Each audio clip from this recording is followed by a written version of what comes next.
છે કે તુલસી સંગત સાધુ કી કટે કોટી અપરાધ. અને શ્રીમદ ભાગવતજીમાં પણ કહ્યું કે ક્ષણાર્ધે નાપી તો લયે ન સ્વર્ગમ ન પુનર્ભવમ ભગવત સંગી સંગસ્ય મર્ત્યાનામ કી મુતાશીષ. ભગવાનના ભક્ત જ નહીં પણ ભગવાનના ભક્તનો અર્ધી ક્ષણ પણ જીવનમાં સંગ પ્રાપ્ત થાય તો એ ક્ષણની સાથે સ્વર્ગ સુખ કે મોક્ષ સુખની પણ તુલના થઈ શકતી નથી. નવ હોય સમતા મોક્ષાનંદ તો ક્યાં જન ઈચ્છિત સુખમંદ. તો કાલથી જેનો નાશ થાય એ બધા ભૌતિક સુખોના સત્સંગની ક્ષણની સાથે કેવી રીતે તુલના થઈ શકે. એટલા માટે કહ્યું કે સત્સંગ ખૂબ જ દુર્લભ છે અને સત્સંગ દ્વારા જ ઉત્તરોત્તર માનવીના જીવનમાં પ્રગતિ સાધી શકાય. સત્સંગથી જ આપણે જીવનમાં આગળ વધી શકીએ છીએ. એક બહુ સરસ કથા સાંભળી હતી. એકવાર નારદજીએ બ્રહ્માજીને પૂછ્યું કે મહારાજ મને સત્સંગનો મહિમા સમજાવો. બ્રહ્માજીએ કહ્યું કે હમણાં સૃષ્ટિ ઉત્પન્ન કરવાના કાર્યમાં વ્યસ્ત છું, પણ અમુક સ્થાનમાં પૃથ્વી પર જાઓ, અમુક જંગલમાં એક વૃક્ષના ડાળ પર એક કાચીડો બેઠો હશે. કાચીડાને જઈને સત્સંગનો મહિમા પૂછો. બ્રહ્માજીએ નિર્દેશ કરેલા સ્થળે નારદજી આવ્યા. કાચીડાને સત્સંગનો મહિમા પૂછતા કાચીડાના પ્રાણ નીકળી ગયા અને વૃક્ષ પરથી નીચે પડ્યો. બીજી વખત બ્રહ્માજીએ કહ્યું કે એ ઝાડના બાજુની એક ઝાડની ડાળી પર એક પોપટ બેઠો હશે. પોપટને જઈને સત્સંગને મહિમા પૂછો. નારદજી આવી અને પોપટને સત્સંગનો મહિમા પૂછ્યો તો એના પણ પેલા કાચીડાના જેવા જ હાલ થયા. ત્રીજી વખત બ્રહ્માજી કહ્યું અમુક ગામમાં જાઓ, ત્યાં ખેડૂતને ત્યાં ગાય એક વાછરડાને જન્મ આપ્યો છે, તમે એમને જઈને હવે પૂછો. નારદજી આવીને પેલા વાછરડાને સત્સંગનો મહિમા પૂછ્યો તો એના પણ પ્રાણ નીકળી ગયા. ત્રણ જીવાનીથી નારદજીનો મન અકળાયું. બ્રહ્માજીને કહ્યું મહારાજ જેને પૂછ્યું એના પ્રાણ નીકળી જાય છે, તમે જ સમજાવો. બ્રહ્માજી કહ્યું હજી હું થોડો વ્યસ્ત છું, પણ હવે છેલ્લે એક કામ કરો, અમુક નગરમાં જાઓ. રાજાને ત્યાં રાણીએ એક રાજકુંવરને જન્મ આપ્યો છે ને પૂછશો તો કહેશે. નારદજીને ભય તો લાગતો હતો, પણ બ્રહ્માજીની આજ્ઞા. નગરમાં આવ્યા. રાણીએ જન્મ આપેલા એ નવજાત શિશુને નારદજીએ સત્સંગનો મહિમા પૂછ્યો તો પેલો બાળક ખડખડાટ હસવા લાગ્યો. નારદજીને આશ્ચર્ય થયું કે મેં તને સત્સંગનો મહિમા પૂછ્યો ને તું હસ્યો કેમ? રાજકુંવરે કહ્યું મહારાજ સત્સંગનો મહિમા તમારી સામે પ્રગટ છે, તમે જ સાચા સંત છો. તમારા સંગથી જ હું આ કક્ષાએ પહોંચી શક્યો છું. હું પેલા કાચીડાની યોનિમાં હતો, તમારો સત્સંગ મળ્યો તો એમાંથી છૂટ્યો અને શુકના રૂપમાં અવતર્યો. ત્યાં તમારા દર્શન થયા તો એમાંથી પણ મને મુક્તિ થઈને વાછરડાના રૂપમાં જન્મ્યો. ત્યાં પણ તમારો સંગ મળ્યો, પરિણામે આજે રાજાને ત્યાં કુંવરના રૂપમાં મારો જન્મ થયો છે. કથા સાંભળવામાં સામાન્ય લાગે, પણ આમાં માનવીના જીવનની 4 અવસ્થાઓનું વર્ણન કર્યું છે. પહેલી અવસ્થા બતાવી કાચીડાની. કાચીડો અસ્થિર પ્રાણી છે, એના જીવનમાં સ્થિરતા હોતી નથી, જ્યાં જાય એવો રંગ બદલી લે. ગંગા ગયે ગંગાદાસ, જમના ગયે જમનાદાસ. રામને ભજે તો રામદાસ ને કૃષ્ણને ભજે તો કૃષ્ણદાસ. પેલા મિર્જાપુરી લોટા જેવી દશા હોય, ક્યાંય પણ સ્થિર થઈ શકે નહીં. આવી ભટકતી કાચીડા જેવી અવસ્થામાં માનવીને થોડો સત્સંગ મળે. બીજી અવસ્થા બતાવી પોપટની. પોપટને આપણે કંઈ પણ શીખડાવીએ એટલે પોપટ એનું રટણ કરવા લાગે, પણ પોપટે માત્ર રટણ કરી શકે છે, સાચું ખોટું સમજવાનો વિવેક એની અંદર આવતો નથી. એક ભાઈએ એના પોપટને શીખડાવ્યું કે સીતારામ બોલજે અને બિલ્લી આવે એટલે ઉડી જજે. પોપટે બરાબર ગોખી લીધું, આખો દિવસ રટણ કરે, સીતારામ બોલજે બિલ્લી આવે એટલે ઉડી જજે. એકવાર બિલાડી આવી, પેલા પોપટને ગળચીએથી પકડીને લઈ ગઈ અને બિલાડીના મોઢામાં બેઠો બેઠો પોપટ એ જ રટ્યા કરે, સીતારામ બોલજે બિલ્લી આવે એટલે ઉડી જજે. સાચે ઉડી જવાનો વિવેક એનામાં આવ્યો. પોપટ રટણ કરી શકે છે, પણ પોપટની જેમ રટણ કરતા કરતા પણ થોડો વધારે સત્સંગ માનવીને મળે. ત્યારે ત્રીજી અવસ્થા વાછરડાની બતાવી. વાછરડું કંઈ પણ ખાય, ધીરે ધીરે વાગોળે ને વાગોળીને પચાવવાનો પ્રયત્ન કરે. એમ માનવીને જીવનમાં વધારે ને વધારે સત્સંગ મળતો જાય, દરરોજ એનું ચિંતન અને મનન શરૂ થાય, જીવનમાં આચરણમાં ઉતારે, ત્યારે ભક્તની અવસ્થાએ માનવી પહોંચી શકે છે. એટલા માટે શ્રી હરિરાય પ્રભુચરણ આજ્ઞા કરે છે, નિત્ય જીવનમાં સત્સંગ કરો. માણસનો સ્વભાવ છે, કોઈ પણ ક્રિયા કરવા માટે જ્યારે આપણને કઈ લાભ દેખાય, આપણે ત્યાં કહેવાય ને કે લાભ વગર લાલો ક્યારે લોટે નહીં. લાભ હોય તો જ આપણે કામ કરીએ. માણસ પૂછે કે આ સત્સંગ તો અમે કરીએ, પણ આનાથી જીવનમાં બીજો લાભ શું મળશે? શ્રીમદ ભાગવતજીમાં સુખદેવજી મહારાજે પણ પરીક્ષિત રાજાને ભગવત કથા શ્રવણના સત્સંગના પંચામૃત જેવા 5 ઉત્તમ ફળોનું દર્શન કરાવ્યું છે. સત્સંગનું પહેલું ફળ છે નિર્ભયતા. સત્સંગ માનવીને નિર્ભય બનાવે છે. કંપંતે સર્વ પાપાની સપ્તાહ શ્રવણે સ્થિતે અસ્માકમ પ્રલયમ સદ્ય કથાએવ કરીષ્યતિ. પાપીમાં પાપી માણસ પણ જ્યારે કથા મંડપમાં પ્રવેશ કરતો હોય ત્યારે એની અંદર રહેલા પાપો થરથર ધ્રુજવા લાગે છે કે ભગવાનની કથા ક્ષણ માત્રમાં અમારો નાશ કરી નાખશે. સત્સંગ માનવીને નિષ્પાપ બનાવે છે, અને નિષ્પાપતા જ નિર્ભયતાની જનની છે. પાપી માણસ હંમેશા ભયભીત રહેતો હોય, ક્યારે મારું શું થશે? પેલો ચોર ભાગતો હોય, એના પોતાના પગલામાં એને પોલીસના પગલાનો અવાજ સંભળાય, પાછળ પોલીસ નથી પણ અંદર બેસેલો ચોર ચારે તરફ એને પોલીસ બતાવે છે. પાપી માણસ હંમેશા ભયભીત રહેતો હોય, એને માનવીને મોટામાં મોટો ભય મૃત્યુનો ભય હોય છે. માણસ જ્યારે આ ક્ષણભંગુર દેહ પ્રત્યે જાગૃત થઈ જાય છે, ત્યારે જગતમાં એને કોઈનો ભય સતાવતો નથી. પરીક્ષિત રાજાને પણ 7 દિવસમાં તક્ષકના દંશથી મૃત્યુ આવવાનું હતું. શ્રીમદ ભાગવતજીનું શ્રવણ કર્યું, પરમ તત્વને પ્રાપ્ત થયા, નિર્ભય બની ગયા. સંત એકનાથને એક ભક્તે એકવાર આવીને પૂછ્યું, મહારાજ, તમે આટલા નિષ્પાપ કેવી રીતે રહી શકો છો? અમે ગમે તેટલો પ્રયત્ન કરીએ, જાણે અજાણે ભૂલે ચૂકે અમારાથી કોઈને કોઈ પાપ થઈ જ જાય છે. તમે આટલા નિષ્પાપ કેવી રીતે રહી શકો? સંત એકનાથ માટે એવું કહેવાતું, મહારાષ્ટ્રના પ્રખ્યાત સંત પૂજા કરવા બેસે ત્યારે ભગવાન પોતે ચંદન ઘસી આપે, અને અભિષેક માટેનું જળ પણ ભગવાન કાવડમાં લઈ આવતા. ત્યારે સંતને ભક્તે આવો પ્રશ્ન પૂછ્યો. સંતે કહ્યું કે ચર્ચા આપણે પછી ક્યારે કરશું, આજે મારે તને એક અગત્યની વાત કરવી છે. આજથી 7 દિવસ પછી તારું મૃત્યુ થશે. મૃત્યુની આગાહીને પણ એક આવા અધિકારી વ્યક્તિના મોઢે સાંભળી પેલા ભક્તનું હૃદય ધ્રુજી ઉઠ્યું. સંતના ચરણ સ્પર્શ કર્યા, ભાગતો ભાગતો ઘરે આવ્યો, અને આવતા વેત પોતાનો ક્રોધી તામસી સ્વભાવ બદલી નાખ્યો. બધા સાથે પ્રેમથી વ્યવહાર કરવા લાગ્યો. લેણદારોનું દેવું ફટાફટ ચૂકવી દીધું, અને દિવસ રાત પ્રભુ ભજનમાં લાગી ગયો. 7 દિવસ જોત જોતામાં નીકળે. 8મો દિવસ આવ્યો. સ્નાન કરી પવિત્ર થઈ સંત પાસે આવ્યો, ચરણ સ્પર્શ કર્યા, કહ્યું, મહારાજ, આપે તો કહ્યું તું 7 દિવસમાં મરી જઈશ. આજે 8મો દિવસ છે ને હું જીવતો બેઠો છું. એકનાથે કહ્યું કે તું જીવે છે ભગવાનની કૃપા સમજ, પણ મને એક વાતનો જવાબ દે કે આ 7 દિવસમાં તે પાપ કેટલા કર્યા? પેલો કે મહારાજ, પાપ શું? પાપનો વિચાર સુદ્ધા કર્યો નથી. 7 દિવસમાં મરવાનું હોય તો પાપ શા માટે કરું? ત્યારે સંતે પોતાની નિષ્પાપતાનું રહસ્ય સમજાવ્યું. તને ખબર પડી કે 7 દિવસમાં તારું મૃત્યુ થશે, તો બધું પાપ કર્મ છોડી પ્રભુ પ્રાપ્તિના માર્ગે તું પ્રવૃત્ત થયો. તો મને તો એક ક્ષણનો પણ ભરોસો નથી કે આગલી ક્ષણે મારું શું થવાનું છે. હું પાપ કઈ રીતે કરી શકું? જેમ વન ડે ક્રિકેટમાં કોઈ પણ બોલ છેલ્લો બોલ હોઈ શકે છે, એમ માનવીના જીવનમાં કોઈ પણ ક્ષણ જીવનની છેલ્લી ક્ષણ હોઈ શકે છે. ને એટલા માટે આ શરીરને ક્ષણ ભંગુર કહેવાય છે.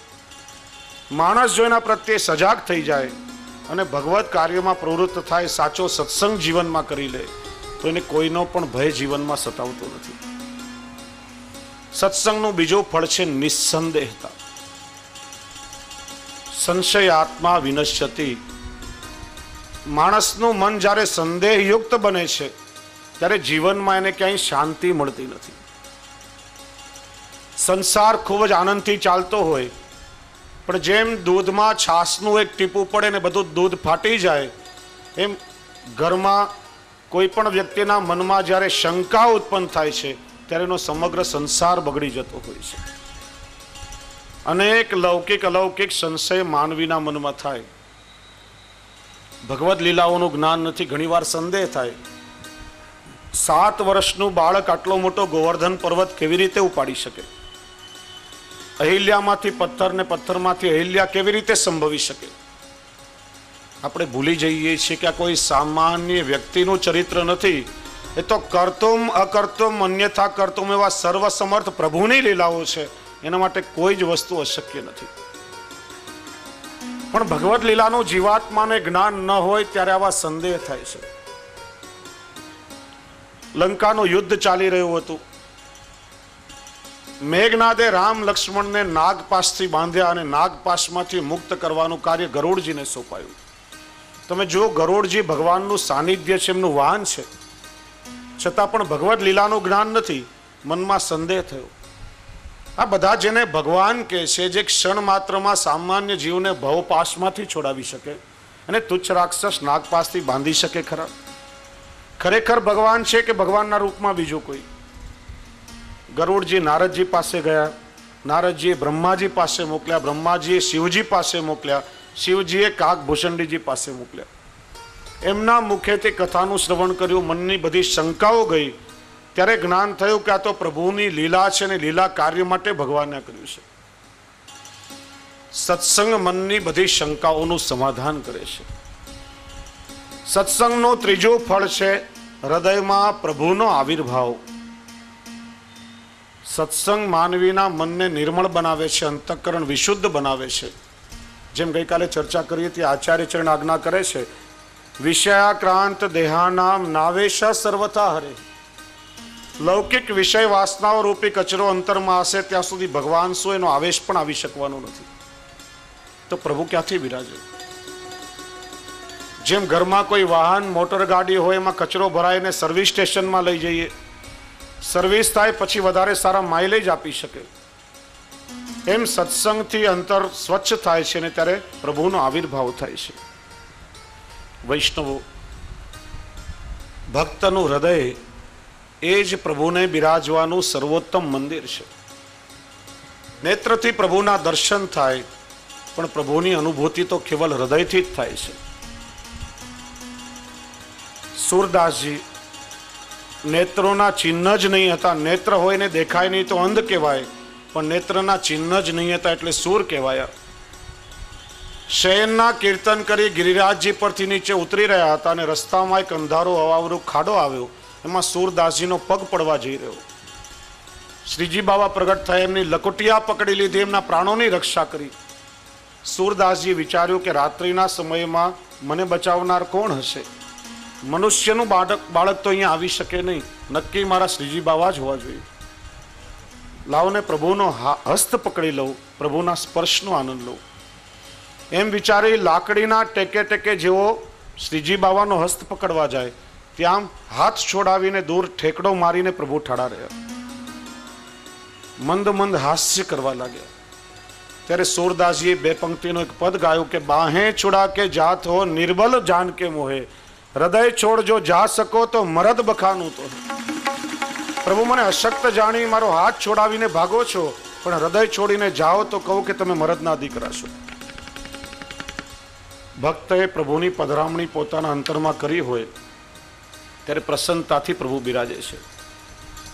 એટલા માટે જ કહેવાય છે સત્સંગનું ઉત્તમ ફળ છે કે આ દેહાલયમાં જ દેવાલયમાં રહેલો દેવ પ્રગટ થઈ જાય છે. સત્સંગનું ચોથું ફળ છે સર્વત્ર ભગવત દર્શન. પૂર્વમાં આપે શ્રવણ કર્યું ગુણગ્રાહી દ્રષ્ટિ. સત્સંગ આપણને એવી દ્રષ્ટિ આપે છે કે પ્રત્યેક વસ્તુ, પ્રત્યેક વ્યક્તિ, સર્વત્ર આપણને ભગવદાનંદની અભિવ્યક્તિ થાય છે. થોડા વર્ષો પહેલા કથાકાર આવ્યા હતા, એમણે બહુ સુંદર ચર્ચા કરી કે અમદાવાદમાં મારી કથા ચાલતી હતી. એક પોલીસ વાળો દરરોજ કથા સાંભળવા માટે આવે. પોલીસ વાળાને પૂછ્યું, તમારા અમદાવાદમાં હુલ્લડો બહુ થાય છે, તોફાનો બહુ થાય છે, તમે એને કાબુમાં કેવી રીતે કરો? પેલા પોલીસ વાળાએ કહ્યું કે બહુ સહેલી વાત, આ વિસ્તાર છે 3 દરવાજા, ત્યાં અમે કર્ફ્યુ લગાડી દઈએ ત્યારે બધા હુલ્લડો કાબુમાં આવી જાય. પછી એમણે કહ્યું કે આપણી પાસે પણ 3 દરવાજા છે, આંખ, કાન અને મોઢું. ત્યાં પ્રભુના નામનો કર્ફ્યુ લગાડી દઈએ તો હૃદયના બધા જ હુલ્લડો શાંત થઈ જાય. સત્સંગમાં આવીને બેસીએ, કાન પવિત્ર થાય, મુખથી પ્રભુનું નામ લઈએ, મુખ પવિત્ર થાય. અને સત્સંગ આપણને એવી દ્રષ્ટિ આપે છે કે એનાથી જીવ અને જગદીશ તરફ જોવાની દ્રષ્ટિ આખી અલૌકિક બની જાય છે. સર્વત્ર ભગવદાનંદની અભિવ્યક્તિ થાય છે. અને સત્સંગનું 5મું ફળ છે પરમ પ્રેમની પ્રાપ્તિ. સત્સંગ માનવીના જીવનમાં પ્રેમનું નિર્માણ કરે છે. પ્રેમ એ પરમાત્માનું જ અવર સ્વરૂપ છે. અને એટલા માટે જ કહેવાયું, love is God and God is લવ.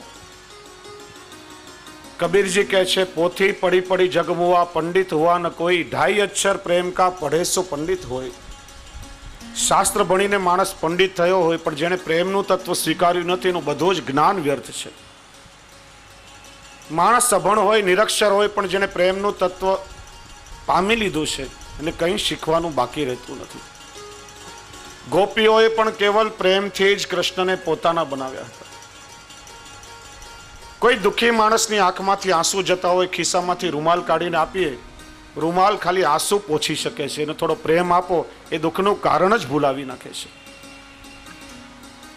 અને એટલા માટે પ્રેમ એ સર્વોપરી તત્વ કહ્યું છે. લૌકિકમાં પણ આપણા પ્રત્યેક સંબંધો, પ્રત્યેક વ્યવહારો પ્રેમના પાયા પર નભતા હોય છે. પ્રેમ એટલે તત્સુખે સુખિત્વમ પ્રેમ લક્ષણમ. પરસ્પર એકબીજાનું સુખ આપણે વિચારીએ, સાચો પ્રેમ છે. ઘણીવાર આ પ્રસંગની ચર્ચા થઈ છે, ઘણા નવા વૈષ્ણવ પણ આવ્યા છે. પુનરુક્તિ કરું છું. એક પ્રેમી વૈષ્ણવનો પરિવાર સવાર સાંજ ઘરમાં ઠાકોરજીની સેવા થાય, સાંજે બધા શ્રી યમુનાજીની આરતી ગાય, રાત્રે બેસીને આખો પરિવાર સાથે મળીને સત્સંગ કરે.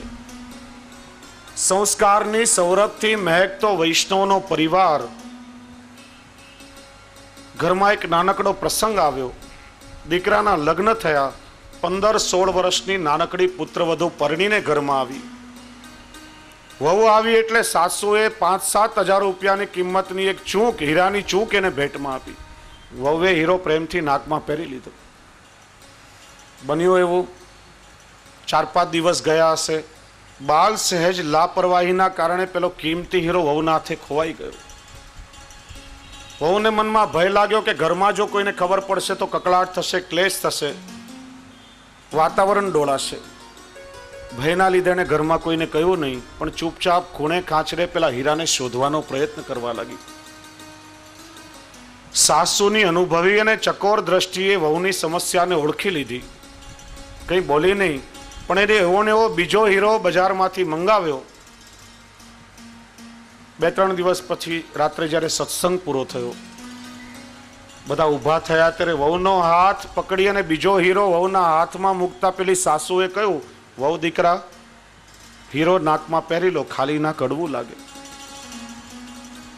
ભયથી વહુ ધ્રુસકે ધ્રુસકે રડી પડી. કહ્યું, બા મને ક્ષમા કરો, માફ કરો, આવતા વેત મારાથી આટલું મોટું નુકસાન થયું. વિચાર્યું ઘરમાં કોઈને કહીશ તો કજિયા કંકાસ થશે, કદાચ મારે સહન પણ કરવું પડે. ભયના લીધે મેં કોઈને વાત નહીં કરી, મને માફ કરો. ત્યારે સાસુએ બહુ સરસ જવાબ આપ્યો. પ્રત્યેક બહેનોએ કાળજાના કોતરમાં કંડારવા જેવા શબ્દો છે. સાસુએ કહ્યું, વહુ દીકરા, હીરો કદાચ ખોવાઈ જાય તો બજારમાંથી નવો પણ મંગાવી શકીએ, અને ન મળે તો એના વગર પણ ચલાવી શકાય, પણ તારા હૃદયમાં મારા પ્રત્યેનો જે પ્રેમ છે, ભાવ છે, એ ખોવાઈ જશે તો દુનિયાની કઈ બજારમાંથી નવો આવશે. સ્વાદ અને ગંધ વગરના કાચના ટુકડા માટે માનવીના હૃદયનો ભાવ બગાડવો એ કોઈ કાળે શોભાસ્પદ નથી. તું ચિંતા નહીં કર, હીરો નાકમાં પહેરી લે. અને રાત્રે વહુએ રડતા રડતા એની માને પિયરમાં પત્ર લખ્યો કે માં, તને છોડીને હું સાસરે ગઈ ત્યારે બહુ રડી હતી, બહુ રડી હતી. મને એમ કે તારા જેટલો પ્રેમ મને સાસરામાં કોણ કરશે? પણ આજે મને આનંદ છે કે એક માનો ખોળો છોડીને બીજી માના ખોળામાં આવી છું. બબ્બે જનેતાઓની લાડકી દુહિતા છું, એનો આજે મને ખૂબ આનંદ છે. તમે વિચારો કે આવો પ્રેમ ઘર ઘરમાં આવીને વસી જાય તો કોઈને પણ અગ્નિ સ્નાન કરવાનો પ્રસંગ શા માટે આવે? પ્રેમ પ્રત્યેક પારકાને પણ પોતાના બનાવે છે. લૌકિકમાં પ્રત્યેક વ્યવહાર પ્રેમના પાયા પર નપતા હોય છે. બાપ દીકરાનો હોય, પતિ પત્નીનો હોય, મિત્રનો હોય, ભાઈ ભાઈનો હોય કે સાસુ વહુનો હોય, પ્રેમ તત્વ ખસી જાય તો કોઈ પણ વ્યવહાર ટકી શકતો નથી. આપણે ત્યાં એક હાસ્ય કલાકાર આવેલા એને બહુ સરસ વાત કરી. સાસુ એટલે મેટાડોર અને વહુ એટલે મારુતિ કાર. આ બંને પોતાની હેડલાઇટ ફૂલ કરે એટલે જોરથી એક્સિડન્ટ થાય. એમાં સાસુ અને વહુનું કંઈ ના બગડે, પણ સસરાનો ને ધણીનો કચ્ચરગાળ નીકળી જાય. એટલા માટે જાગૃત થવું જોઈએ. પ્રેમનું તત્વ આપણે સૌ અપનાવી લઈએ. હું અવારનવાર બહેનોને કહું છું, આજે સમાજમાં બહુ ખરાબ પરિસ્થિતિ ચાલી રહી છે. દીકરીઓ પરણીને સાસરે જાય છે, સાસુને પોતાની માં માનતી નથી. સાસુને સસરાની સેવા કરવાથી એમને ગ્લાનિ થાય છે, અને પોતાના ઘરમાં મા બાપ બીમાર થાય એટલે દોડીને તરત જ ત્યાં જાય. એમની ભાભીઓ પણ ઘરમાં એવું જ કરતી હોય. સાસુ પણ પોતાની દીકરીને જેટલું લાડ કે વાત્સલ્ય આપે એટલું વહુને નથી આપી શકતી. પરિણામે આખા ઘરનું વાતાવરણ બગડે છે. સ્ત્રી એ સમર્પણની પ્રતિમા છે, જેની સાથે 20-22 વર્ષ ઘરમાં નાનપણથી વિતાવ્યા હોય, ઉછરી હોય, મા બાપને ક્ષણમાં છોડી અને પારકાખા પરિવારને પોતાનો બનાવી લેતી હોય છે. એનાથી મોટું સમર્પણ બીજું કયું હોઈ શકે? લગ્ન કર્યા પછી પતિનું ઘર જ પોતાનું ઘર છે. એનું ગોત્ર અટક બધું બદલાઈ જાય છે. ત્યારે સાસુ અને સસરામાં જ પોતાના મા બાપના દર્શન કરી એમની ભાવથી સેવા કરો. અને માતાઓએ પણ વિચારવાનું કે વહુ એ જ અમારી દીકરી છે, કારણ કે અમારી દીકરી તો પરણીને પારકે ઘરે ગઈ છે. સાચી દીકરી હવેથી અમારી વહુ છે.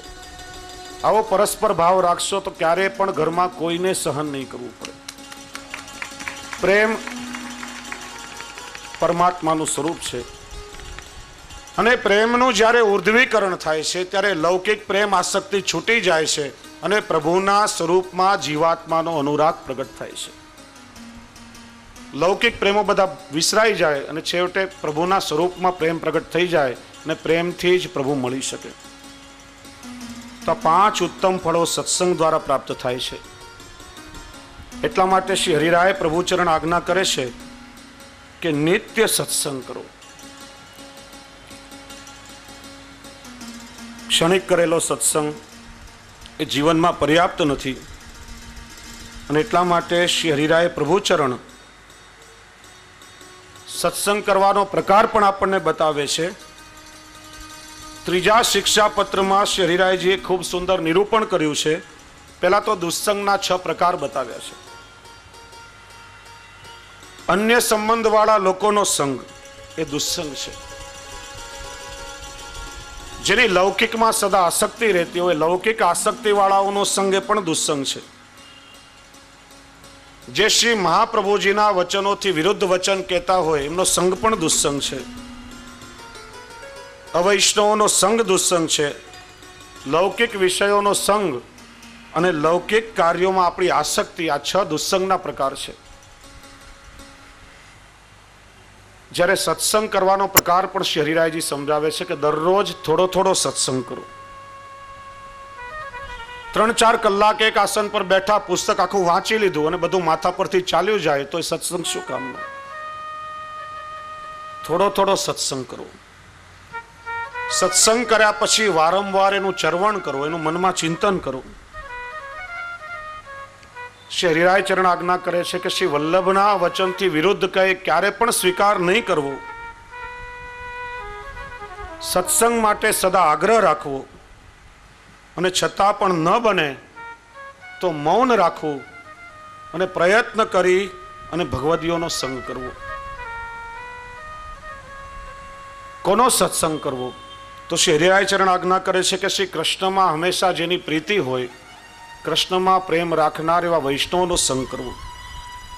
નિરપેક્ષ હોય, સાત્વિક હોય, શ્રી વલ્લભના કૃપાપાત્ર ભગવદીઓ હોય, એમનો સંગ મળે ન મળે તો શ્રી વલ્લભ કુળનો સંગ કરો.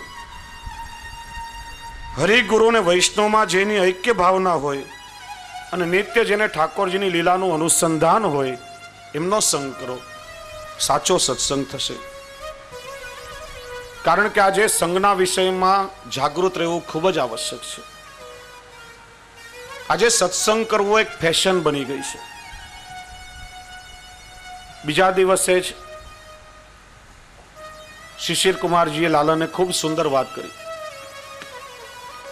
કે આજે સત્સંગ કરાવતા કરાવતા એવા વૈષ્ણવોને પણ અહંકાર આવી જતો હોય છે અને પોતે વૈષ્ણવોને ઉપદેશ આપવા લાગે, પોતે શીખડાવવા લાગે, બીજાઓના દોષ વિચારવા લાગે. ઘણી વખત અહીંયા પણ જોવું મળે છે વૈષ્ણવ આ રીતે નહીં કરવું જોઈએ, મંગળ ભોગમાં ઠાકોરજીને દહીં નહીં ધરવું જોઈએ. અરે દહીં મંગળ ભોગમાં ન ધરાય તો ક્યારે ધરાય? એનો ભાવ શું છે ક્યારે વિચાર કર્યો છે ખરા? મન કલ્પિત મનસ્વી વાતો જ્યાં થતી હોય એ સંગ દુસ્સંગ છે. ક્યારે પણ એ સંગ નહીં કરવો જોઈએ. જે શ્રી મહાપ્રભુજીની આજ્ઞા અનુસાર, શ્રી વલ્લભના વચન અનુસાર આપણને સત્સંગ કરાવે એ સત્સંગ છે. માટે ભારપૂર્વક શ્રી હરિરાયચરણ આજ્ઞા કરે છે ભગવદીઓનો સત્સંગ કરો. એ ભગવદીય કોને કહેવાય? કોઈના મસ્તક ઉપર તો લખેલું નથી કે આ ભગવદીય છે. સામાન્યમાં સામાન્ય વૈષ્ણવ ભગવદી હોય છે. આપણા વચ્ચે આવીને બેઠા હોય, આપણને ખ્યાલ પણ ન હોય કે આ વૈષ્ણવ ભગવદી છે. ત્યારે શ્રી હરિરાય પ્રભુચરણ શિક્ષાપત્રમાં ભગવદીઓના લક્ષણ બતાવે છે. પ્રથમ શિક્ષાપત્રના 21, 22, 23, 3 શ્લોકોમાં ભગવદીઓના સ્વરૂપનું વર્ણન કરે છે. તદીયાસ ચેસ્તસ્વષ્ટ તુષ્ટાસ્તુષ્ટ કૃષ્ણો ન સંશય તદીયાસ્તુ નિજાચાર્ય ચરણૈક પરાયણ અનન્ય ભજનાસ્તુષ્ટા કામ લોભ વિવર્જિતા નિરપેક્ષા વિરક્તાશ્ચ સર્વભૂત હિતે રતઃ નિર્મત્સરા કૃષ્ણ સેવા કથાદિ વિહિતાધરા એવં વિદાસ તદીયાશ્ચેત સંગદાપી વિશેષતઃ. એવા ભગવદીઓનો વિશેષ કરીને તમે સંગ કરો. હવે આ ભગવદીય શબ્દને પણ પહેલા સમજવો પડશે.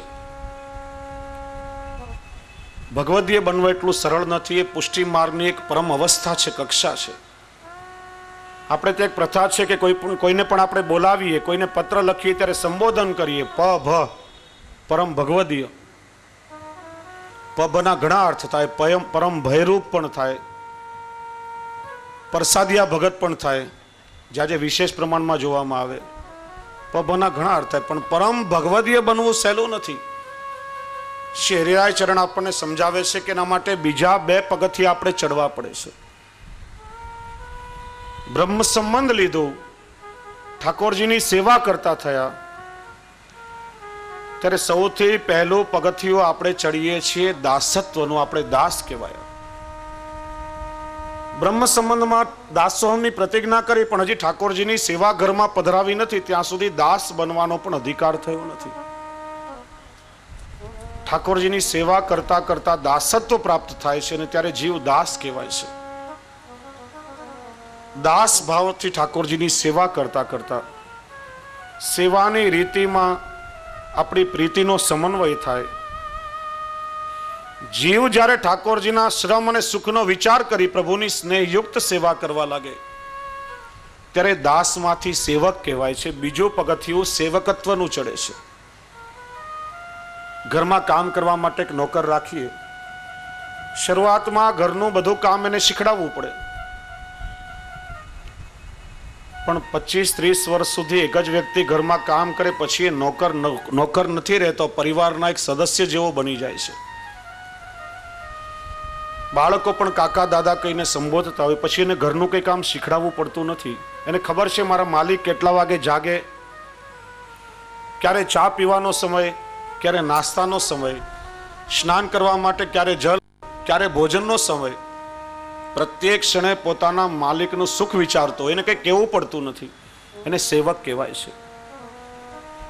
એમ જીવ પણ વિચારે કે કઈ વસ્તુમાં મારા પ્રભુને પરિશ્રમ પડશે અને કઈ વસ્તુથી મારા પ્રભુને પ્રસન્નતા થશે. પ્રભુનું સુખ વિચારીને જીવ સેવા કરે ત્યારે દાસમાંથી સેવક કહેવાય છે. અને એ જ રીતે તમે ઠાકોરજીની પ્રીતિપૂર્વક સેવા કરતા હો ત્યારે એક સમય એવો પણ આવે છે કે જે ઠાકોરજીના બાલ સ્વરૂપ કે ચિત્ર સ્વરૂપની તમે સેવા કરો એમાંથી સાક્ષાત ઠાકોરજીનું સ્વરૂપ પ્રગટ થઈ જાય, તમારા ખોળામાં આવીને બિરાજે અને માખણ મિશ્રી માગી માગીને રોગવા લાગે ત્યારે એવા જીવને ભગવદીય જીવ કહેવાય છે. ભગવદીય એના માટે બીજા પર્યાયવાચી શબ્દો છે તદીય, તાદ્રશી. તદ એટલે તેના, ઈય એટલે જેવા, તાદ્રશી તેના જેવા. કોના જેવા? તો કે ભગવદીય, ભગવાનના જેવા. ભગવાનના જેવું અલૌકિક સામર્થ્ય પછી એની અંદર પ્રગટ થઈ જાય છે. પ્રેમ, આસક્તિ, વ્યસન અને આ તન્મયતાની અવસ્થા છે. પછી ભગવાનના જેવું અલૌકિક સામર્થ્યમાં પ્રગટ થાય છે, જીવને તાદાત્મ્ય થઈ જાય છે. કૃષ્ણદાસ મેઘન, શુક્લકડી કૃષ શરીર. શ્રી મહાપ્રભુજી જ્યારે વ્યાસ ગુફામાં પધાર્યા ત્યારે વિશાળ હેમખંડની શિલા પડી. એક હાથે 3 દિવસ શિલાને પકડીને ઠાડા રહી શક્યા. એ સામર્થ્ય કોનું? પ્રભુદાસ જલોટાએ દહીંની બદલીમાં વૈષ્ણવને મુક્તિનું દાન કર્યું. શ્રી મહાપ્રભુજીએ પૂછ્યું, ભક્તિ નહીં આપીને આવી તુચ્છ મુક્તિ આપી? કહ્યું, મહારાજ એને મુક્તિ માગી, ભક્તિ માગી હોત તો ભક્તિ પણ આપી દેત. જે મુક્તિ આપવાનું સામર્થ્ય પ્રાકૃત દેવી દેવતાઓમાં પણ નથી, એ શ્રી મહાપ્રભુજીની કૃપાથી ભગવદીયમાં પ્રગટ થાય છે. અલૌકિક ભગવત સામર્થ્ય પ્રગટ થાય એવા જીવને ભગવદીય કે તાદ્રશી વૈષ્ણવ કહેવામાં આવે છે. અને એ ભગવદીય વૈષ્ણવ કેવા હોય તેના 9 લક્ષણ શ્રી હરિરાયજી બતાવે છે. સૌથી પ્રથમ લક્ષણ બતાવ્યું કે જેને શ્રી વલ્લભાધીશના ચરણ કમલનો અનન્ય આશ્રય કર્યો છે. શ્રી વલ્લભ જ મારું સર્વસ્વ છે, જેના મુખ પર સદા શ્રી વલ્લભ નામ છે, મેરો તો વલ્લભ હી ગુણગાન. આજે વૈષ્ણવમાં એવો પ્રકાર નીકળ્યો છે, મૂળ વલ્લભને માનો, આ પ્રગટ વલ્લભને માનવાની જરૂર નથી. અને તમારે કંઈ પણ પૂછવું હોય તો અમારી પાસે આવો. વલ્લભથી જીવને વિમુખ કરે અને પોતાનું મહાત્મ્ય વધારીને પોતે પૂજાય પાછા લૌકિકમાં. યાદ રાખજો, એ દુસ્સંગ સેવાનો સંગ કરશો તો વલ્લભથી બહિર્મુખ થશો, અને વલ્લભથી બહિર્મુખ થશો તો ઠાકોરજી પણ ક્યારેય સ્વીકારવાના નથી. પ્રગટ વલ્લભ એ મૂળ વલ્લભનું જ સ્વરૂપ છે. આ બંનેમાં ભેદ કેવો? આગળ આપણે એની ચર્ચા કરશું. શ્રી વલ્લભ જ આપણા ગુરુ છે અને ગુરુના ચરણનો દ્રઢ આશ્રય કરનાર એ જ પ્રભુના પ્રસન્નતાને પ્રાપ્ત કરી શકે છે. પુષ્ટિ માર્ગના મૂળ ગુરુ શ્રી મહાપ્રભુજી છે. વર્તમાન સમયમાં જે વલ્લભ વંશજ આચાર્ય પાસેથી બ્રહ્મ સંબંધ લઈએ છીએ એ આપણા માટે સાક્ષાત શ્રી વલ્લભનું જ સ્વરૂપ છે. ક્યારેય પણ એમાં લૌકિક ભાવ નહીં વિચારવો જોઈએ. કારણ કે ગુરુની કૃપા જ્યાં સુધી થાય નહીં ત્યાં સુધી જીવ ઠાકોરજીની કૃપાનો પણ પાત્ર થતો નથી. ઠાકોરજીની કૃપા જ્યારે પ્રાપ્ત કરવી હોય તો સૌથી પહેલા ગુરુનું સેવન કરવું જોઈએ. શાસ્ત્રમાં કહ્યું છે, દેવજો મનુજો વાપી ગુરુ દોષમ વિચારયેત અવશ્ય રૌરવમ યાતે કલ્પકોટી શનૈરપી. ગુરુના સ્વરૂપમાં અને ભગવાનના સ્વરૂપમાં કાર્ય પણ ભિન્નતા નહીં રાખવી. ગુરુના સ્વરૂપમાં જે જીવ દોષનો વિચાર કરે છે, જેના ગુરુના સ્વરૂપમાં દોષ બુદ્ધિ ઉત્પન્ન થાય છે, કરોડો કલ્પ સુધી રૌરવ નામના નર્કમાં એ વાસ કરે છે. આપણે ત્યાં એક પ્રસંગ આવે છે. એકવાર નારદજી ભગવાન વિષ્ણુ સાથે વૈકુંઠમાં કઈ ચર્ચા કરી રહ્યા હતા. સત્સંગ પૂરો થયો, નારદજી ઊભા થયા, ભગવાને પોતાના સેવકોને આજ્ઞા કરી. નારદજી બેઠા હતા, જલથી એ સ્થાનને ખાસા કરો, અપવિત્ર થયું છે. નારદજીએ સાંભળ્યું, ભગવાન હું તો સદા આપનું સ્મરણ કરું છું, બધા મને દેવર્ષિ નારદ કહે છે, મારામાં શું અપવિત્રતા છે? ભગવાને કહ્યું, નારદજી તમે ન ગુરા છો, હજી તમે ક્યારે કોઈ ગુરુના શરણમાં ગયા નથી ને ગુરુ વગરના માનવીની કોઈ ગતિ થતી નથી. તમારો દેહ અપવિત્ર છે. નારદજીને જ્ઞાન થયું, પૂછ્યું, ભગવાન મને ગુરુ કઈ રીતે મળે? ભગવાને કહ્યું વૈકુંઠમાંથી આગળ વધો, સીધી દિશામાં આગળ જાઓ. જે વ્યક્તિ સૌથી પહેલા સામે મળે એને વિનંતી કરી એમની પાસે દીક્ષા પ્રાપ્ત કરો. અને યાદ રાખો કે ગુરુના સ્વરૂપમાં ક્યારે પણ અભાવ લાવશો નહીં. ભગવાનની આજ્ઞા લઈ નારદજી નીકળ્યા. ચાલતા ચાલતા રસ્તામાં સૌથી પહેલા એક શિકારી મળ્યો, પારધી મળ્યો. મરેલા પશુઓના દેહ શરીર પર લટકતા હતા, રક્તરંજિત શરીર હતું. ભગવાનની આજ્ઞા હતી કે પહેલા જે વ્યક્તિ મળે ગુરુ તરીકેનો સ્વીકાર કરો. નારદજી વિનંતી કરી મને કંઠી બાંધો, ગુરુ મંત્ર આપો. પેલો પારધી કે નારદજી આપ દેવર્ષિ નારદ અને હું તો અધમ કક્ષાનો એક પારધી છું, હું કઈ રીતે આપને દીક્ષા આપું? ભગવાનની આજ્ઞા હતી. નારદજી હઠાગ્રહી થયા, જો મને કંઠી નહીં બાંધો તો અન્ન જલ પણ નહીં લઉં. છેવટે પેલા પારધીએ નારદજીને કંઠી આપી, ઉપદેશ આપ્યો, દરરોજ નારાયણનું સ્મરણ કરજો. નારદજી ગુરુના શરણમાં ગયા. એ ખુશખબર ભગવાનને આપવા પાછા વૈકુંઠ તરફ ચાલ્યા. રસ્તામાં મનમાં ગ્લાનિ થઈ કે અરે રે, આ મેં શું કર્યું? શિકારી પાસે દીક્ષા લીધી, શિકારીની કંઠી બંધાવી. જેનો પોતાનો ઉદ્ધાર નથી એ મારો ઉદ્ધાર કઈ રીતે કરશે? વૈકુંઠ પાસે આવી ભગવાનને સાદ કર્યો. ભગવાને હાથનો ઈશારો કરી વૈકુંઠની બહાર ઠાડા રહેવા કહ્યું. નારદજી ભીતર પ્રવેશ કરશો નહીં, તમારા આવવાથી આખું વૈકુંઠ અભડાશે. નારદજી કે ભગવાન આપની લીલા મારા સમજમાં આવતી નથી. પેલા ગુરુ વગરનો હતો ત્યારે અપવિત્ર હતો, આપની આજ્ઞાથી ગુરુના શરણમાં ગયો અને આપ કહો છો કે વૈકુંઠ અભડાશે. ભગવાને કહ્યું નારદજી ગુરુના શરણમાં તો ગયા, પણ ગુરુના સ્વરૂપમાં તમને અભાવ આવ્યો છે, મનમાં ગ્લાનિ થઈ છે, અને એનાથી મોટો અપરાધ શાસ્ત્રમાં બીજો કોઈ નથી, માટે વૈકુંઠમાં પ્રવેશ પણ વર્જિત છે. મેં તમને ચેતવ્યા હતા, તમે સમજ્યા નહીં. નારદજીને સ્મરણ થયું, ભગવાન અપરાધ તો મારાથી થયો, પણ એનું પ્રાયશ્ચિત શું, નિવારણ કઈ રીતે થાય? ભગવાને કહ્યું નારદજી એક જ નિવારણ છે, 84 લક્ષ યોનિમાં તમારે ભટકવું પડશે. નારદજીએ કહ્યું ભગવાન 84 લાખ યોની મેં જોઈ નથી, ક્યાં ક્યાં અથડાઈશ? આપ કૃપા કરી કંઈ માર્ગદર્શન કરો, જરા ભવ ફેરો સરળ થઈ જાય. ભગવાને જમીનમાં થોડું જલ રેડ્યું, આડાવડા ઊભા લીટા કરી 84 લાખ યોનનું ચિત્ર બનાવીને એનું દર્શન કરાવ્યું. નારદજી 84 લાખ યોની આવી અને આમાં તમારે ભ્રમણ કરવાનું. નારદજીએ ચાલાકી કરી, ત્યાં સૂઈ અને એમાં આળોટવા લાગ્યા. ભગવાનને કહ્યું ભગવાન મેં 84 લાખ યોનીમાં આળોટી લીધું, પણ હવે કૃપા કરીને આ બંધનમાંથી છોડાવું. ભગવાન હસવા લાગ્યા, કહ્યું નારદજી 84 લાખ યોનીના ફેરામાંથી તમને મુક્ત કરું છું. એનું કારણ શિકારીના રૂપમાં બીજું કોઈ નહીં, હું સ્વયં હતો ને મેં જ તમને કંઠી બાંધી છે. પણ એક વાત યાદ રાખજો કે ગુરુનો અપરાધ કોઈ કરશે તો હું પણ એક ક્ષમ્ય કરી શકવાનું નથી. ગુરુનો અપરાધ કેવલ ગુરુની કૃપાથી ક્ષમ્ય થાય. અને એટલા માટે એક ચંદ્રાવડામાં દયારામભાઈ બહુ સુંદર કહે છે કે જાણે અજાણે કોઈ ગુરુની શરણાગતિ સ્વીકારી હોય તો ગુરુના સ્વરૂપમાં પછી ક્યારે અભાવ લાવવો જોઈએ નહીં. ને કહ્યું કે ક્રોધી ગુરુ તો નરસિંહજી, કામી હોય તો કૃષ્ણ કહીએ, લોભ દાખવે તો વામનજી, પણ હરિ સાચા એ લઈએ. લઈએ પાખે દાખે જો કુકૃત્ય, તો પણ માનીએ એ થકી ગત્ય. જેણે સોંપી આપ્યા જગદીશ, તેનો ઋણી સદા તે શિષ્ય. ગુરુ જો ક્રોધી હોય તો નરસિંહજીના સ્વરૂપેનું સેવન કરો, કામી હોય તો કૃષ્ણના સ્વરૂપે માનો, લોભી ગુરુ હોય તો વામનજીનું સ્વરૂપ જાણો, ને સાત્વિક હોય તો રામના સ્વરૂપે જાણો. પણ ક્યારેક ગુરુના સ્વરૂપમાં અભાવ લાવશો,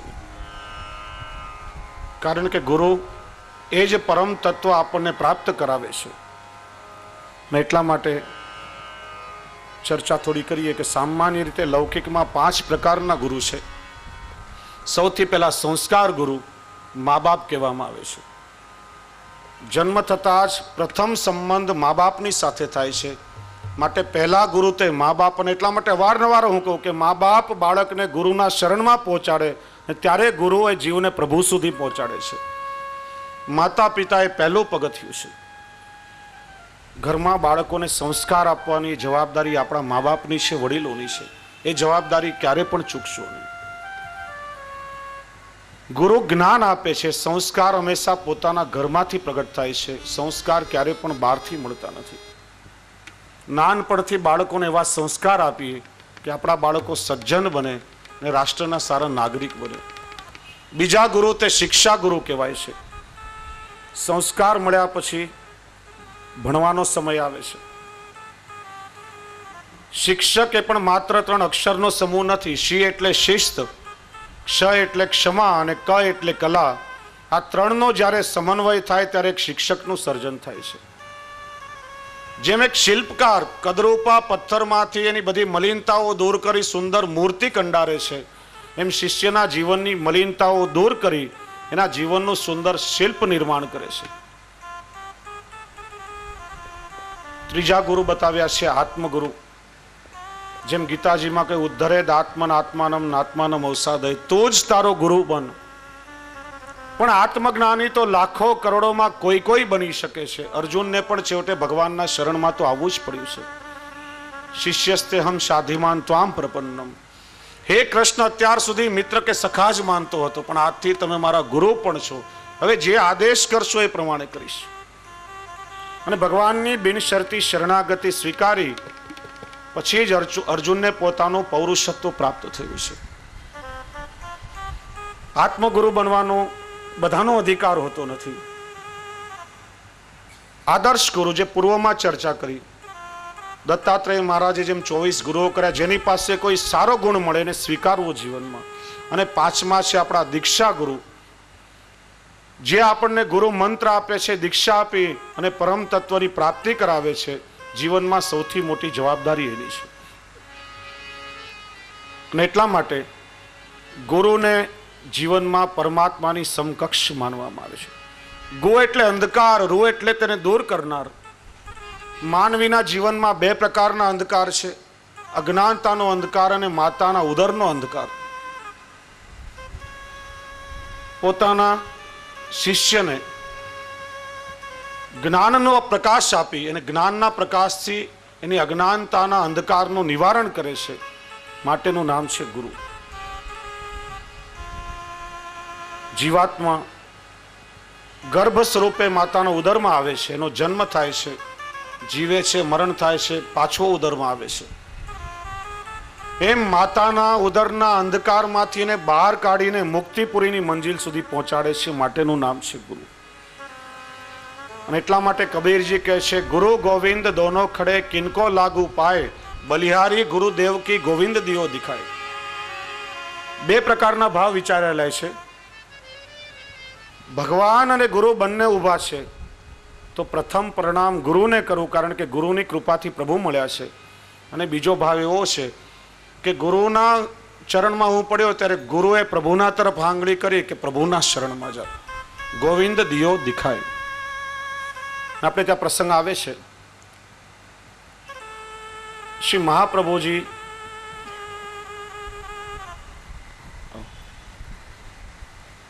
દામોદરદાસ સરસાનીના ખોળામાં મસ્તક રાખી પોઢી રહેતા. એ પ્રસંગની આપણે ચર્ચા કરી. દાન બડો કે દાતા બડો. શ્રી મહાપ્રભુજીને હૃદયે દાન દક્ષ કહ્યા છે. અને શ્રી મહાપ્રભુજીએ જે દાન આપણને આપ્યું એ દાન આપવા માટે કોઈ પણ સમર્થ નથી. સુંદર શિલા પાસેનો આ પ્રસંગ છે. શ્રીજી બાવાને ઈચ્છા થઈ કે શ્રી વલ્લભને મળવું છે. શ્રીજી બાવા પધાર્યા. ચરણારવિંદમાં સુવર્ણના નૂપુર ધારણ કર્યા હતા. છમ છમ છમ મધુર ધ્વનિ થઈ રહ્યો હતો. દામોદરદાસ સરસાનીએ વિચાર્યું કે શ્રીજી બાવા નજીક પધારશે તો શ્રી મહાપ્રભુજીને પરિશ્રમ થશે, આપની નિદ્રામાં ખલેલ થશે. હાથનો ઈશારો કરી ઠાકોરજીને દૂર ઠાડા રહેવા જણાવ્યું. પ્રભુ ભક્તેચ્છા પૂરક છે, ભક્ત મનોરથ પૂર્ણ કરે છે, ભક્ત વત્સલ છે. ભક્તોનો મનોરથ અને એના હૃદયનો ભાવ પ્રભુએ જાણ્યો અને દૂર ઠાડા રહ્યા. શ્રી મહાપ્રભુજી જાગ્યા, પ્રભુના દૂર ઠાડા દર્શન કર્યા, પ્રસંગ જાણ્યો. દામોદરદાસને ખૂબ જ ઠપકો આપ્યો, અરે દમલા આ તે શું કર્યું? પ્રભુને પરિશ્રમ આપ્યો. ત્યારે દામોદરદાસે હાથ જોડી વિવેકથી વિનંતી કરી કે પ્રભુ દાન બડો કે દાતા બડો? પ્રભુના ભગવત સ્વરૂપામૃતનું દાન કૃપા કરીને આપે અમને કરાવ્યું ત્યારે તો અમે શ્રીજી બાવાને ઓળખી શક્યા છીએ. નહીં તો અહીંયા શ્રીનાથજીને ઓળખતું તો કોણ? અમારા માટે તો આપ જ સર્વસ્વ છો. અને જીવનભર શ્રી મહાપ્રભુજીની એમણે સેવા કરી છે. અને એટલા માટે ગુરુની શરણાગતિ સ્વીકારવી. શ્રી વલ્લભ આપણા મૂળ ગુરુ છે. ગુરુ કેવા હોવા જોઈએ? બે વસ્તુનો વિવેક જીવનમાં રાખવો જોઈએ. પહેલા તો ગુરુના શરણમાં જ્યારે જવું હોય ત્યારે ગુરુ સમર્થ છે કે નહીં વિચાર કરીને શરણમાં જવું. પણ જાણે અજાણે જો ગુરુની શરણાગતિ સ્વીકારી તો પછી ક્યારેય પણ ગુરુના સ્વરૂપમાં અભાવ લાવવો જોઈએ નહીં. શ્રી મહાપ્રભુજીના સમયનો પ્રસંગ છે. કૃષ્ણદાસ મેઘનાદી સેવકો સાથે શ્રી મહાપ્રભુજી વ્રજ પરિક્રમા કરી રહ્યા હતા. ગેવર વનમાંથી આ પધારી રહ્યા હતા. રસ્તામાં એક મરેલો અજગર પડ્યો હતો. લાખો કીડીઓ એને ફોલી ફોલીને ખાઈ રહી હતી. કૃષ્ણદાસ મેઘને પ્રશ્ન કર્યો કે મહારાજ, આ શું ગતિ અને શું લીલા છે? શા માટે આ કીડીઓ અજગરને ફોલીને ખાઈ રહી છે? શ્રી મહાપ્રભુજીને પૂર્વજન્મનું વૃત્તાંત કહ્યું કે અજગર પૂર્વના જન્મમાં કામી, લોભી, દંભી અને પાખંડી ગુરુ હતો. પોતાના આત્મકલ્યાણનું સાધન તો ક્યારે પણ કર્યું નહીં. કેવલ લોભને વશ થઈ ચેલાઓ મૂંડ્યા, દંભી થયો. પોતે તો મર્યો પણ એના ચેલાઓ હતા એની પણ અવગતિ થઈ. પેલો અજગર થયો અને એના શિષ્યો કીડીઓ બનીને ફોલી ફોલીને ખાઈ રહ્યા છે કે રે દંભી, તારી તો અવગતિ થઈ પણ અમારો જન્મ પણ તે બગાડ્યો. એટલા માટે ગુરુ કેવા હોવા જોઈએ, કેવા ગુરુના શરણમાં જવું? શ્રી મહાપ્રભુજી ગુરુના 4 લક્ષણો બતાવે છે. કૃષ્ણ સેવા પરમ વીક્ષ્ય દંભાદિ રહિતમ નરમ શ્રી ભાગવત તત્વજ્ઞમ ભજે જિજ્ઞાસુ રાધરાત. ગુરુનું પહેલું લક્ષણ બતાવ્યું, કૃષ્ણ સેવા પરાયણ હોય. પ્રભુની સેવામાં નિરંતર જેનું જીવન તત્પર રહેતું હોય, સમર્પિત હોય. વીક્ષ્ય દંભાદિ રહિતમ, દંભ આદિ ગુણોથી રહિત. ભગવત સેવા ખાલી લોકોને દેખાવ પૂરતી દંભ માટે ન થતી હોય, ખરા અર્થમાં સેવા જેનું જીવન. ત્રીજું લક્ષણ શ્રી મહાપ્રભુજી બતાવે છે, નર, પુરુષવાચક શબ્દ છે. એનું કારણ આપણે ત્યાં દીક્ષા આપવાનો અધિકાર અને વ્યાસપીઠ પર બેસીને વ્યાસ પદ્ધતિથી કથા કરવાનો અધિકાર સ્ત્રીઓને પ્રાપ્ત થતો નથી. એનું કારણ યજ્ઞોપવિત દ્વારા સ્ત્રીઓને દ્વિજત્વ પ્રાપ્ત થતું નથી. શિક્ષા ગુરુ સ્ત્રી હોઈ શકે, સ્ત્રી સંત હોઈ શકે, ઉપદેશક હોઈ શકે, સત્સંગ કરાવી શકે, પણ દીક્ષા આપવાનો અધિકાર સ્ત્રીઓને પ્રાપ્ત થતો નથી. એટલા માટે શ્રી મહાપ્રભુજીએ નર શબ્દનો ઉચ્ચાર કર્યો છે. ને આપણે ત્યાં પણ ઘણી જગ્યા પર આજે ઘણા વહુજીઓ કે બેટીજીઓ બ્રહ્મ સંબંધ આપે છે, સેવા પુષ્ટાવી આપે છે. આ બધો અયોગ્ય પ્રકાર છે ને પુષ્ટિ માર્ગમાં ક્યારે પણ સ્વીકાર્ય નથી. ગુરુ સંબંધી જે પણ પ્રણાલિકાઓ છે, બ્રહ્મ સંબંધ દેવું, ઠાકોરજીનું સ્વરૂપ પુષ્ટાવવું, નામ નિવેદન કરાવવું, સેવા કે કોઈ આજ્ઞા લેવી, માલા પહેરામણી, આ બધો અધિકાર ગુરુનો છે. શ્રી મહાપ્રભુજી નર શબ્દનો ઉલ્લેખ કરે છે. અને ચોથું, શ્રી ભાગવત તત્વજ્ઞમ, કેવલ ભાગવતની કથા કરનાર નહીં પણ જીવનમાં શ્રીમદ ભાગવતજીને ઉતાર્યું હોય એવો સક્ષમ, એવો કોમ્પિટન્ટ કોઈ ગુરુ મળે તો શિષ્ય ભાવથીના શરણમાં જાઓ, તમારો ઉદ્ધાર કરશે. પણ આ કલિયુગમાં આ 4 લક્ષણો કેવલ શ્રી વલ્લભમાં, શ્રી આચાર્ય ચરણમાં હોઈ શકે, બીજામાં મળવા અસંભવ છે. 4 લક્ષણો એક સાથે જીવમાં મળવા મુશ્કેલ છે. અને એટલા માટે પુષ્ટિ માર્ગમાં વર્તમાન સમયમાં જે બી વલ્લભ વંશજ આચાર્ય બ્રહ્મ સંબંધ આપે છે એ પોતાની વ્યક્તિગત ક્ષમતાથી નહીં, પોતાની પર્સનલ કેપેસિટીથી નહીં. આપણે ત્યાં પ્રકાર છે, શ્રી મહાપ્રભુજીના પલંગડી બિરાજતા હોય તો કર્તવ્ય છે કે જે વલ્લભ આચાર્ય પાસેથી બ્રહ્મ સંબંધ લીધું હોય, હરિરાય ચરણ બતાવે છે કે હંમેશા સંતોષી હોય. જે પરિસ્થિતિમાં પ્રભુ રાખે સંતોષપૂર્વક પોતાના જીવનને વહન કરનારો હોય. વૈષ્ણવ આ સંસારમાં દુઃખનું કારણ અસંતોષ છે. અને અસંતોષ જ માણસને ઈર્ષા પ્રગટાવે છે. શ્રી હરિરાયચરણ એ પણ બતાવે છે કે ઈર્ષા રહિત હોય. સંતોષી વૃત્તિઓ સુખનો સમુદ્ર છે ને અસંતોષી વૃત્તિ એ દુઃખનો દરિયો છે. માણસનો સ્વભાવ છે, પોતાનું સુખ જોઈને આપણે ક્યારે પણ દુઃખી નથી બનતા, પણ આપણાથી વધારે બીજાના સુખને જોઈ અને પોતાની જાતને દુઃખી બનાવીએ છીએ. ફલાણો માણસ મારા કરતા વધારે સુખી કેમ થયો? આપણું સુખ આપણે ક્યારે પણ અનુભવી શકતા નથી અને બીજાના સુખની ઈર્ષા કરી અને હંમેશા પોતાની જાતને દુઃખી માનીએ છીએ. સાયકલ વાળો વિચારે પેલો મોટરસાયકલ વાળો મારાથી કેટલો સુખી છે, એ વિચારે કે પેલો કાર વાળો એ મારા કરતા કેટલો સંપન્ન છે, મને કાર ક્યારે મળશે? એક કાર ભગવાને આપી હોય તો પછી 2 કાર લેવાની ઈચ્છા થાય, મર્સિડીઝ લેવાની ઈચ્છા થાય. સંતોષને કોઈ સીમાઓ હોતી નથી. સુખી થવું હોય તો પોતાના કરતા દુઃખી માણસો તરફ દ્રષ્ટિ કરો. કાર હોય તો વિચારો કે પેલા મોટરસાયકલ વાળા કરતા ભગવાનની કૃપા છે મને કાર આપી છે. એ વિચારે કે સાયકલ વાળા કરતા પ્રભુની કૃપાથી આ મારા માટે 2 પૈડાનું મોટર વાળું વાહન છે. સાયકલ વાળો વિચારે કે પેલો પગપાળો ચાલ્યો જાય છે એના કરતા ભગવાને મને ચલાવવા માટે કોઈ વાહન તો આપ્યું છે. અને પગ પણ જો ભગવાને આપ્યા હોય તો ઘણા લોકો આજે જીવ જંતુની જેમ ઘસડાતા હોય છે, પોતાના પગ ઉપર પણ ચાલી નથી શકતા. ઠાકોરજીની કૃપા માનવી જોઈએ કે આપણે આપણા પગ પર ચાલી તો શકીએ છીએ અને એ પગથી ઠાકોરજીના દર્શન કરવા માટે ચોક્કસ આવે. જે પ્રભુએ આપ્યું હોય એનો સંતોષ માનો, પણ બીજાના સુખ જોઈને ક્યારે પણ પોતાની જાતને દુઃખી નહીં બનાવવું. શ્રી રાયજી આજ્ઞા કરે છે, ભગવદીઓ હંમેશા સુખી હોય, સંતોષી હોય છે અને એટલા માટે સુખી હોય છે કારણ કે સુખ અને દુઃખ તો માનવીના જીવનમાં તડકા હાઈન જેમ આવ્યા જ કરે છે. પ્રભુના સિવાય જગતમાં પૂર્ણાનંદ અને પૂર્ણ સુખી કોઈ જીવ હોતો નથી. એક નાનકડો પ્રસંગ છે. એકવાર એક ગામના પાદરે એક નાનકડું જીર્ણ મંદિર, એમાં એક સાધુ આવીને વસ્યો. 8-10 દિવસ રહ્યો. ગામમાં કોઈ દર્શન કરવા મંદિરમાં આવે નહીં. વિચાર્યું કે આ ગામમાં લોકો બહુ સુખી લાગે છે જે ભગવાનના દર્શને આવતા નથી, કારણ કે જીવનો સ્વભાવ દુઃખ આવે ત્યારે જ પ્રભુની યાદ આવે. दुख में प्रभु को सब भजे, सुख में भजे न कोई, जो सुख में प्रभु भजे तो दुख काहे को होय. માણસને લૌકિકમાં દુઃખ આવે છે અને એટલે જ પ્રભુની યાદ આવે છે. એટલા માટે તો કુંતીજીએ ભગવાન પાસે માગ્યું છે.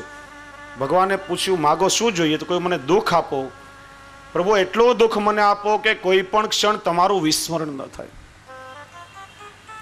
સાધુ વિચારે છે કે ગામમાં બધા બહુ સુખી છે એટલે મંદિર આવતા નથી, જોઈએ જઈને લોકો કેટલા સુખી છે.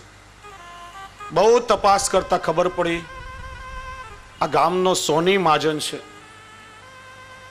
સારી એવી સંપત્તિ, લોકોનું સોનું ઘસી ઘસીને ઘણો રૂપિયો ભેગો કર્યો છે. સોનીને મળ્યો, આવીને મહાજનને મળ્યો. ભાઈ સાંભળ્યું કે તમે બહુ સુખી છો. પેલા એ કહ્યું, સુખ તો બધું છે પણ શેર માટીની ખોટ છે, મારા પછી ખાનાર કોઈ નથી. સંપત્તિ હોય ને સંતાન ન હોય તો દુઃખનું એક કારણ તો ખરું. વિચાર્યું સુખી કોણ? કહ્યું અમારા ગામના વેપારી છે, બહુ જ સુખી, 2 દીકરાઓ છે, સંપત્તિ સારી એવી છે. પેલો સાધુ વેપારીને ત્યાં આવે, પૂછ્યું, ભાઈ તપાસ કરી જાણ્યું તમે સુખી છો? 2 દીકરાઓ પણ છે. વેપારી કહે 2 દીકરાઓ છે પણ એકે મારા કયામાં નથી. હવે સંતાન હોય ને આપણા કયામાં ન હોય તો એનાથી મોટું દુઃખ પણ શું? ભગવાન પાસે લોકો સંતાન માગે અને એ જ સંતાન જ્યારે આપણને દુઃખી કરે ત્યારે ભગવાનને પાછો રડીને કે અમારું કયા જન્મનું પાપ.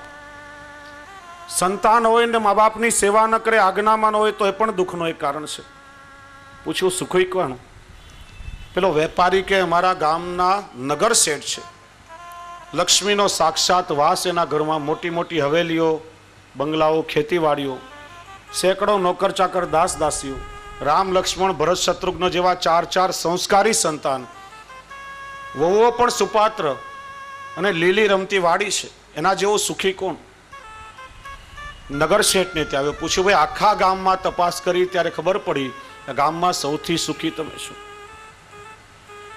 નગર શેઠ કે આમ તો ભગવાને આપેલું ઘણું સુખ છે, દરરોજ 400-500 માણસની રસોઈ મારા ઘરમાં રંધાય છે. ડોક્ટરે મને કહ્યું છે કે તારે મગનું પાણી પીને રહેવાનું, ગામ આખું મારી સામે ભોજન કરે પણ હું કંઈ જમી શકતો નથી. બ્લડ પ્રેશર એટલું હાઈ છે કે રાત્રે દવા ન લઉં તો ઊંઘ પણ આવતી નથી. ત્યારે પેલા સાધુએ પૂછ્યું સુખી કોણ? નગર શેઠ કે સાંભળ્યું કે ગામની બહાર એક સાધુ આવીને ઉતર્યો છે, કોઈ ચિંતા નથી, પ્રભુના ભજનમાં લાગ્યો, એના જેવો સુખી કોણ? ત્યારે સાધુ વિચારે છે કે આ તો હું જ સુખી હતો અને ગામમાં સુખ શોધવા માટે નીકળ્યો. પ્રભુ સિવાય જગતમાં પૂર્ણ સુખી કોઈ હોતું નથી, કોઈને કોઈ દુઃખનું કારણ હોય છે. માટે ઠાકોરજી જે અવસ્થામાં રાખે એમાં સંતોષપૂર્વક જીવનનું વહન કરવું. ચોથું ભગવદીયનું લક્ષણ શ્રી હરિરાય ચરણ બતાવે છે, કામ લોભ વિવર્જિત. જેને કોઈ લૌકિક કામનાઓ હોતી નથી કે કોઈ પણ લૌકિક લાલચ જેને લલચાવી શકતી નથી, કોઈ પણ પ્રકારનો લોભ જેનામાં હોતો નથી, એ સાચા ભગવદી વૈષ્ણવ છે. કાશીવાળા શેઠ પુરુષોત્તમદાસ દક્ષિણની યાત્રાએ ગયા. સાથે એક વિરક્ત વૈષ્ણવ હતો. મંદાર પર્વત પર રાતવાસો કર્યો. મંદાર મધુસૂદન ભગવાન એમની પરીક્ષા લેવા માટે બ્રાહ્મણનું રૂપ લઈને રાતે પ્રગટ થયા. પેલા વિરક્તને જગાડ્યો. લે હું તને પારસમણી આપું છું, દરરોજ 1 તોલો સોનું આપશે. પેલો વિરક્ત કે મારે પારસમણીને શું કરવું, મારે કોઈ કામનો નહીં. પણ આ શેઠ પુરુષોત્તમદાસ સામે સૂતા છે, મોટા વેપારી છે, વેપારમાં દ્રવ્યની જરૂર પણ પડે, એમને આપો કદાચ કામ લાગશે. ભગવાને શેઠ પુરુષોત્તમદાસની પરીક્ષા લીધી. એમણે પણ પારસમણી લેવાની ના પાડી ત્યારે ભગવાન અંતર ધ્યાન થઈ ગયા. શેઠ પુરુષોત્તમદાસે પેલા વિરક્તને પૂછ્યું, અરે બ્રાહ્મણ, તે પારસમણી શા માટે નહીં લીધો? ઘેર ઘેર ભીખ માગવાનું ટળી જાત, તારી દરિદ્રતા ચાલી જાત. પેલો વૈરાગી કે દરરોજ મને 1 શેર આંટો જોઈએ છે ને એટલું ભગવાન આપી દે છે, મારે વધારે ને શું કરવું? પણ શેઠ તમે શા માટે નહીં લીધો? તમારે તો દ્રવ્યની ઘણી જરૂર પડે. શેઠ પુરુષોત્તમદાસે કહ્યું કે બ્રાહ્મણ, જેમ તને 1/2 શેર આંટો જોઈએ, મને દરરોજ 5 શેર આંટો જોઈએ છે, મને શું ભગવાન નહીં આપે? આપણને લાગે કે એ સમયે શેઠ 56 કરોડના આસામી હતા એટલે નહીં લીધો હોય, પણ નારાયણદાસ બ્રહ્મચારી, એમના ઘરમાં રાત્રે ધનના ઢગલા થઈ જતા ને ભત્રીજીને કહેતા કે બેટી સાવરણીથી આ બધો બગાડ બહાર ફેંકી દો, નહીં તો મન પ્રભુને છોડીને એમાં લાગશે. કામ લોભ વિવર્જિતા. જેમને કોઈ લૌકિક કામનાઓ કે લૌકિક લોભ લાલચ લલચાવી શકતા નથી.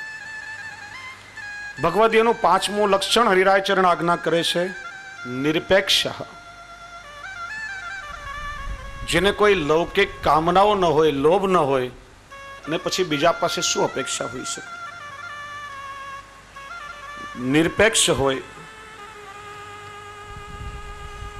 લૌકિકમાં કોઈ પણ પ્રકારની મોટાઈ, કોઈ બડપ્પન કે કોઈ પ્રકારની અપેક્ષા એને હોતી નથી. એને અપેક્ષા એક માત્ર હોય છે, મારા પ્રભુની પ્રસન્નતા કેવી રીતે રાખું. કુમ્મનદાસજીની વાર્તાનો પ્રસંગ લઈએ. એ સમયમાં કુમ્મનદાસજીના કીર્તનો નાના મોટા ગવૈયાઓ જ્યાં ત્યાં ગાઈને પોતાના પેટને ભરતા, રોજીરોટી ચલાવે.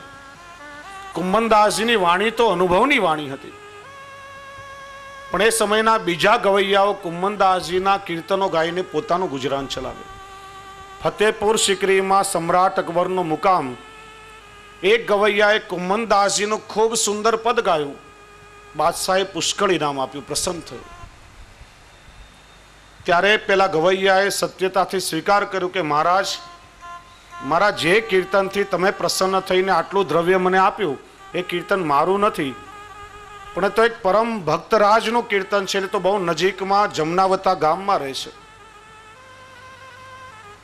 બાદશાહે મનોરથ કર્યો કે ભક્તરાજને મારે મળવું છે, એમના કીર્તનો શ્રવણ કરવા છે. સિપાહીઓને હુકમ કર્યો કે હમણાં ને હમણાં જમનાવતા જાઓ અને પેલા કુમ્મનદાસજી નામના જે ભક્ત છે એમને અહીંયા ફતેપુર સિકરી લઈ આવો. કુમ્મનદાસજી સેવા પહોંચી રહ્યા હતા. સેવકોએ આવીને કહ્યું કે બાદશાહ હજૂર તમને હમણાં ને હમણાં યાદ કરે છે, અમારી સાથે ચાલો. કુમ્મનદાસજીએ કહ્યું કે મારા પ્રણામ કહેજો, પણ મને કોઈ અપેક્ષા નથી, મારે આવવાનું કોઈ કારણ નથી, પણ સત્તા પાસે શાન પણ ચાલે નહીં. સેવકોએ કહ્યું નહીં આવશો તો બળજબરીથી લઈ જશું, અમને તો હુકમ થયો છે. ત્યારે કુમ્મનદાસજી પગમાં જોડા પહેરીને ત્યારે ને ત્યારે ચાલતા પગે નીકળ્યા. ફતેપુર સિકરી આવ્યા. બાદશાહે બેસવાનું આસન આપ્યું. કહ્યું ભક્તરાજ કોઈ સુંદર કીર્તન સંભળાવો. ત્યારે કુમ્મનદાસજીએ પદ ગાયું, ભક્ત કો કહા સિકરી સો કામ, આવત જાત પનૈયા તૂટી બિછડ ગયો હરિનામ, જાકો મુખ દેખે દુઃખ ઉપજે, તાકો કરનો પડ્યો પ્રણામ, કુમ્મનદાસ લાલ ગિરધર બિના યહ સબ જૂઠો ધામ. ભક્તને તારી ફતેપુર સિકરીથી શું કામ? અહીંયા આવતા આવતા મારા જોડાના તળિયાએ ફાટી ગયા, ને તારા જેવા મ્લેચ્છનું મોઢું જોઈને દુઃખ ઉપજે, એને હાથ જોડીને વંદન કરવા પડ્યા, કારણ કે દેશાધિપતિ છે. પ્રભુના નામ અને ધામ સિવાય જગતમાં બધું જ વ્યર્થ છે. બાદશાહને માઠું તો ઘણું લાગ્યું, પણ વિચાર્યું કે આ તો પ્રભુના ભક્ત છે, નિરપેક્ષ હોય, એને કાંઈ લૌકિક અપેક્ષા હોય તો મારી ભાટાઈ કરે ને. કહ્યું ભક્તરાજ માગો, જોઈએ તે આપું. કુંભનદાસજીએ કહ્યું તારે મને આપવું હોય તો એટલું જ આપજે કે આજ પછી ક્યારેય તારું મોઢું મને બીજી વાર બતાડતો નહીં. ભગવાનના ભક્તોમાં જ એટલી ખુમારી હોય કે દેશાધિપતિને પણ કહી શકે કે તારું મોઢું બીજી વાર બતાવતો નહીં, કારણ કે લાલચો, અપેક્ષાઓ માણસને હંમેશા વામણો બનાવે છે. ગમે તેવા હલકા માણસના તળિયા ચટવા માટે પણ માણસ મજબૂર બની જાય છે. અપેક્ષાઓ માણસને ખૂબ જ નાનો બનાવી દે છે. શ્રી હરિરાયજી આજ્ઞા કરે છે કે ભગવદીય વૈષ્ણવ નિરપેક્ષ હોય છે, કોઈ પણ લૌકિક અપેક્ષાઓ એમને લલચાવી શકતી નથી. છઠ્ઠું લક્ષણ બતાવે છે વિરક્ત હોય. લૌકિકમાં વિરક્ત હોય પણ જેની સંપૂર્ણ અનુરક્તિ પોતાના પ્રભુમાં હોય. વિરક્ત આપણે શબ્દનો કાલે ચર્ચા કરી ગયા, વધારે વિસ્તાર નહીં કરું. સાતમું ભગવદીયનું લક્ષણ બતાવે છે પ્રાણી માત્રના હિતમાં જેની તત્પરતા હોય. સર્વભૂત હિતે રતઃ. ભૂત એટલે પેલું વળગે નહીં, ભૂત એટલે અહીંયા જીવ માત્ર, પ્રાણી માત્ર. જીવ માત્રના કલ્યાણમાં જે હંમેશા તત્પર રહેતો હોય. પોતાની બાજુમાં રહેતો કોઈ વૈષ્ણવ હોય કે અવૈષ્ણવ હોય કે કોઈ પ્રાણી માત્ર હોય, કોઈને પણ કષ્ટ આવી પડે ત્યારે બીજાનું દુઃખ દૂર કરવા માટે અને બીજાનું દુઃખ દૂર કરવા માટે કદાચ એનું દુઃખ પોતાના ઉપર લઈને પોતાને દુઃખી થવું પડે તો પણ બીજાના કષ્ટને દૂર કરવા મારે એ સાચો ભગવદી વૈષ્ણવ છે. શ્રી મહાપ્રભુજીના સેવક દેવા કપૂર ક્ષત્રિય થયા. શ્રી મહાપ્રભુજી અડેલ બિરાજે ત્યારે જલ ભરવાની સેવા કરે. મોટી મોટી તાંબાની જલની ગાગરો કંધા પર વહન કરતા ઘાવ થયો, ઘામાંથી મોટું ગારું થયું. એકવાર જલ ભરવા માટે આમ વાંકા વળ્યા ત્યારે ઘાવમાંથી એક કીડો, એક જીવડું જલમાં પડ્યું. બાજુમાં ઝાડનું એક પાંદડું હતું, એમાં પેલા જંતુને લઈ પોતાના ઘાવમાં પાછું મૂક્યું. વિચાર્યું કે આ જંતુનો ખોરાક મારો રુધિર અને માંસ છે, અને નહીં મળે તો ભૂખથી પીડાશે, તડપશે. 3 વખત વાંકા વળ્યા, 3 વખત પેલો કીડો જલમાં પડ્યો, 3 વાર લઈને પાછો પોતાના ઘાવમાં મૂક્યો છે. જંતુ માત્રનું પણ દુઃખ જેમનાથી સહન થતું નથી એ સાચો ભગવદીય છે. હંમેશા બીજાનું દુઃખ દૂર કરવા માટે તત્પર રહેતા હોય. ને એટલા માટે તે ભગવદીયના દર્શન દુર્લભ. ખૂબ સુંદર પદ ગાયું છે. કેવા ભગવદીઓ આજે આપણે ત્યાં મળવા માટે દુર્લભ છે. એવા ભગવદીઓ જો પ્રયત્નપૂર્વક મળે તો શ્રી હરિરાય ચરણ આજ્ઞા કરે છે એવા ભગવદીઓનો પ્રયત્નપૂર્વક સંગ કરો. એમના સંગથી એ તમને પણ ભગવદી બનાવશે. તે ભગવદીના દર્શન દુર્લભ, જેનું ભાગ્ય હોય તેને ભેટે રે. તે ભગવદીના દર્શન દુર્લભ, તે ભગવદીના દર્શન દુર્લભ, જેનું ભાગ્ય હોય તેને ભેટ રે.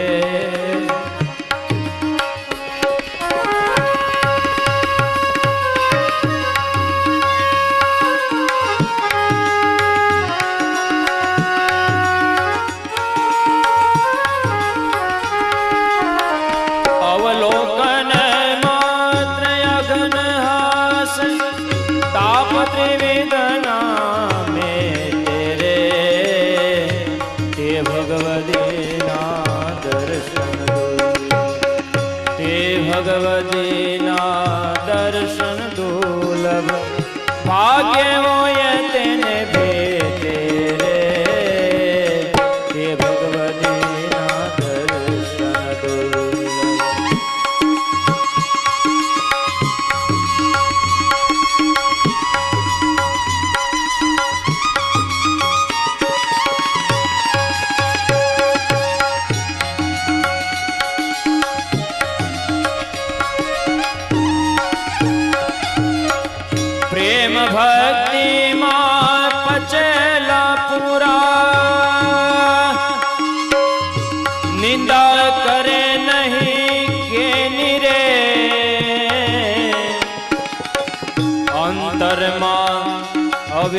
અવિનાશી વસેલા અંતરમાં અવિનાશી વસેલા નિર્મળ માંથી સદા જે રે તે ભગવદીના દર્શન દુર્લભ તે ભગવદીના દર્શન દુર્લભ ભાગ્યમાં હોય તેને ભેટે રે તે ભગવદીના દર્શન દુર્લભ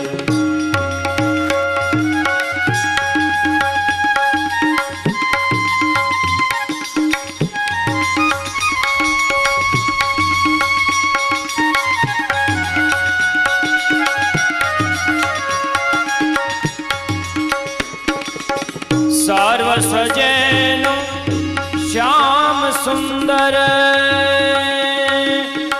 તેનું નિષદિન ધ્યાન મૂકે રે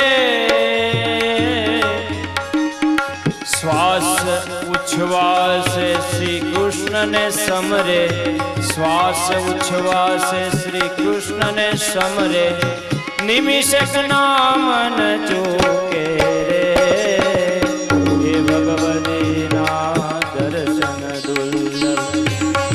ભગવદીના દર્શન દુર્લભ ભાગ્ય હોય તેને ભેટે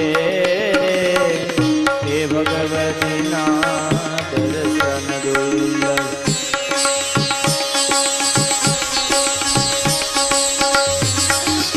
તાળી વગાડીને ગાઓ બધા વિષ્ણુ સાથે મળીને આનંદ આવશે.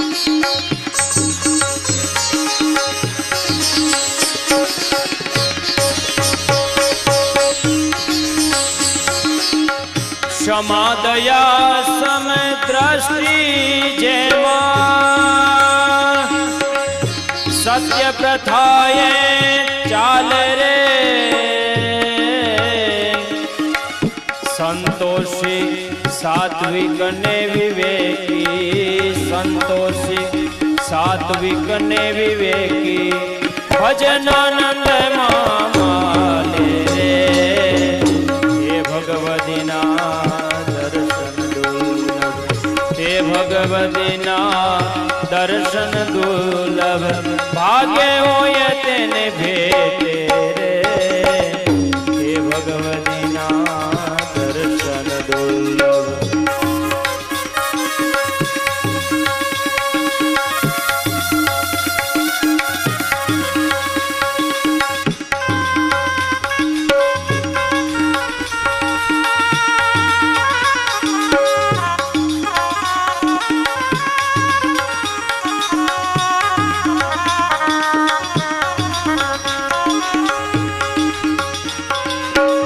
જેનું સર્વ સમર્પણ હરિને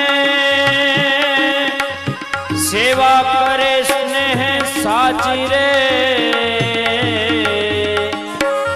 દ્રઢ વિશ્વાસ ધરે નિજ ધણીનો દ્રઢ વિશ્વાસ ધરે નિજ ધણીનો બુદ્ધિ ન રાખે કાચી રે હે ભગવદીના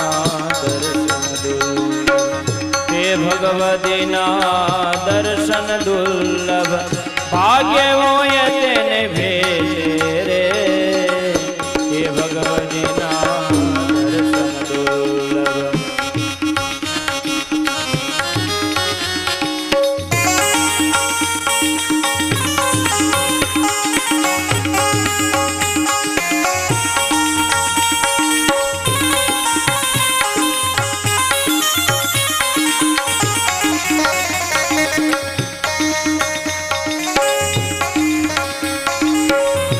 અન્ય પ્રસાદી અન્યાશ્રય વર્જ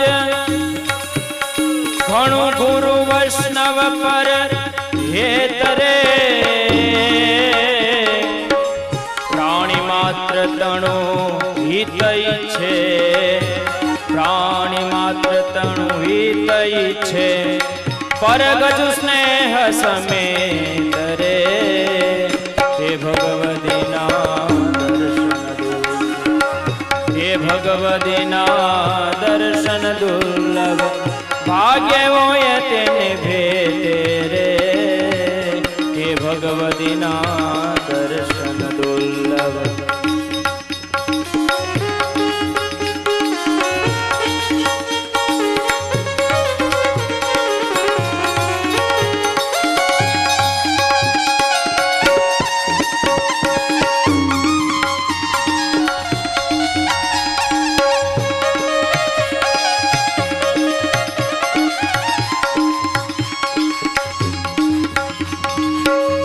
ઇન્દ્રજીત અભિમાન રહિત સૂચિ મોહ માયાથી રહે અળગારે.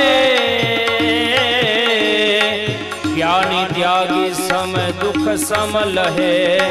જ્ઞાની ત્યાગી સખ દુઃખ સમ લહે. સત્સંગ ને રહે વળ ક્યારે. હે ભગવતીના દર્શન, હે ભગવતીના દર્શન દુર્લભ. ભાગ્ય હોય તેને ભેટે રે. હે ભગવતીના દર્શન દુર્લભ.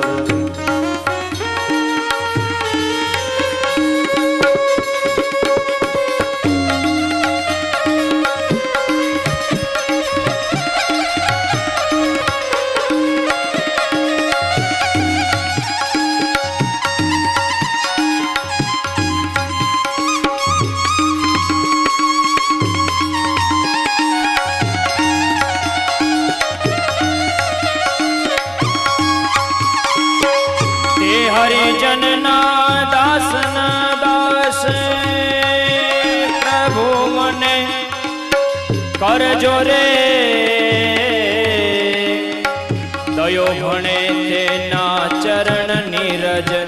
દયો ભણે તેના ચરણ નીરજ. મારા શિર પર સદા કરજો રે. હે ભગવતીના દર્શન, હે ભગવતીના દર્શન દુર્લભ. ભાગ્ય હોય તેને ભેટે રે.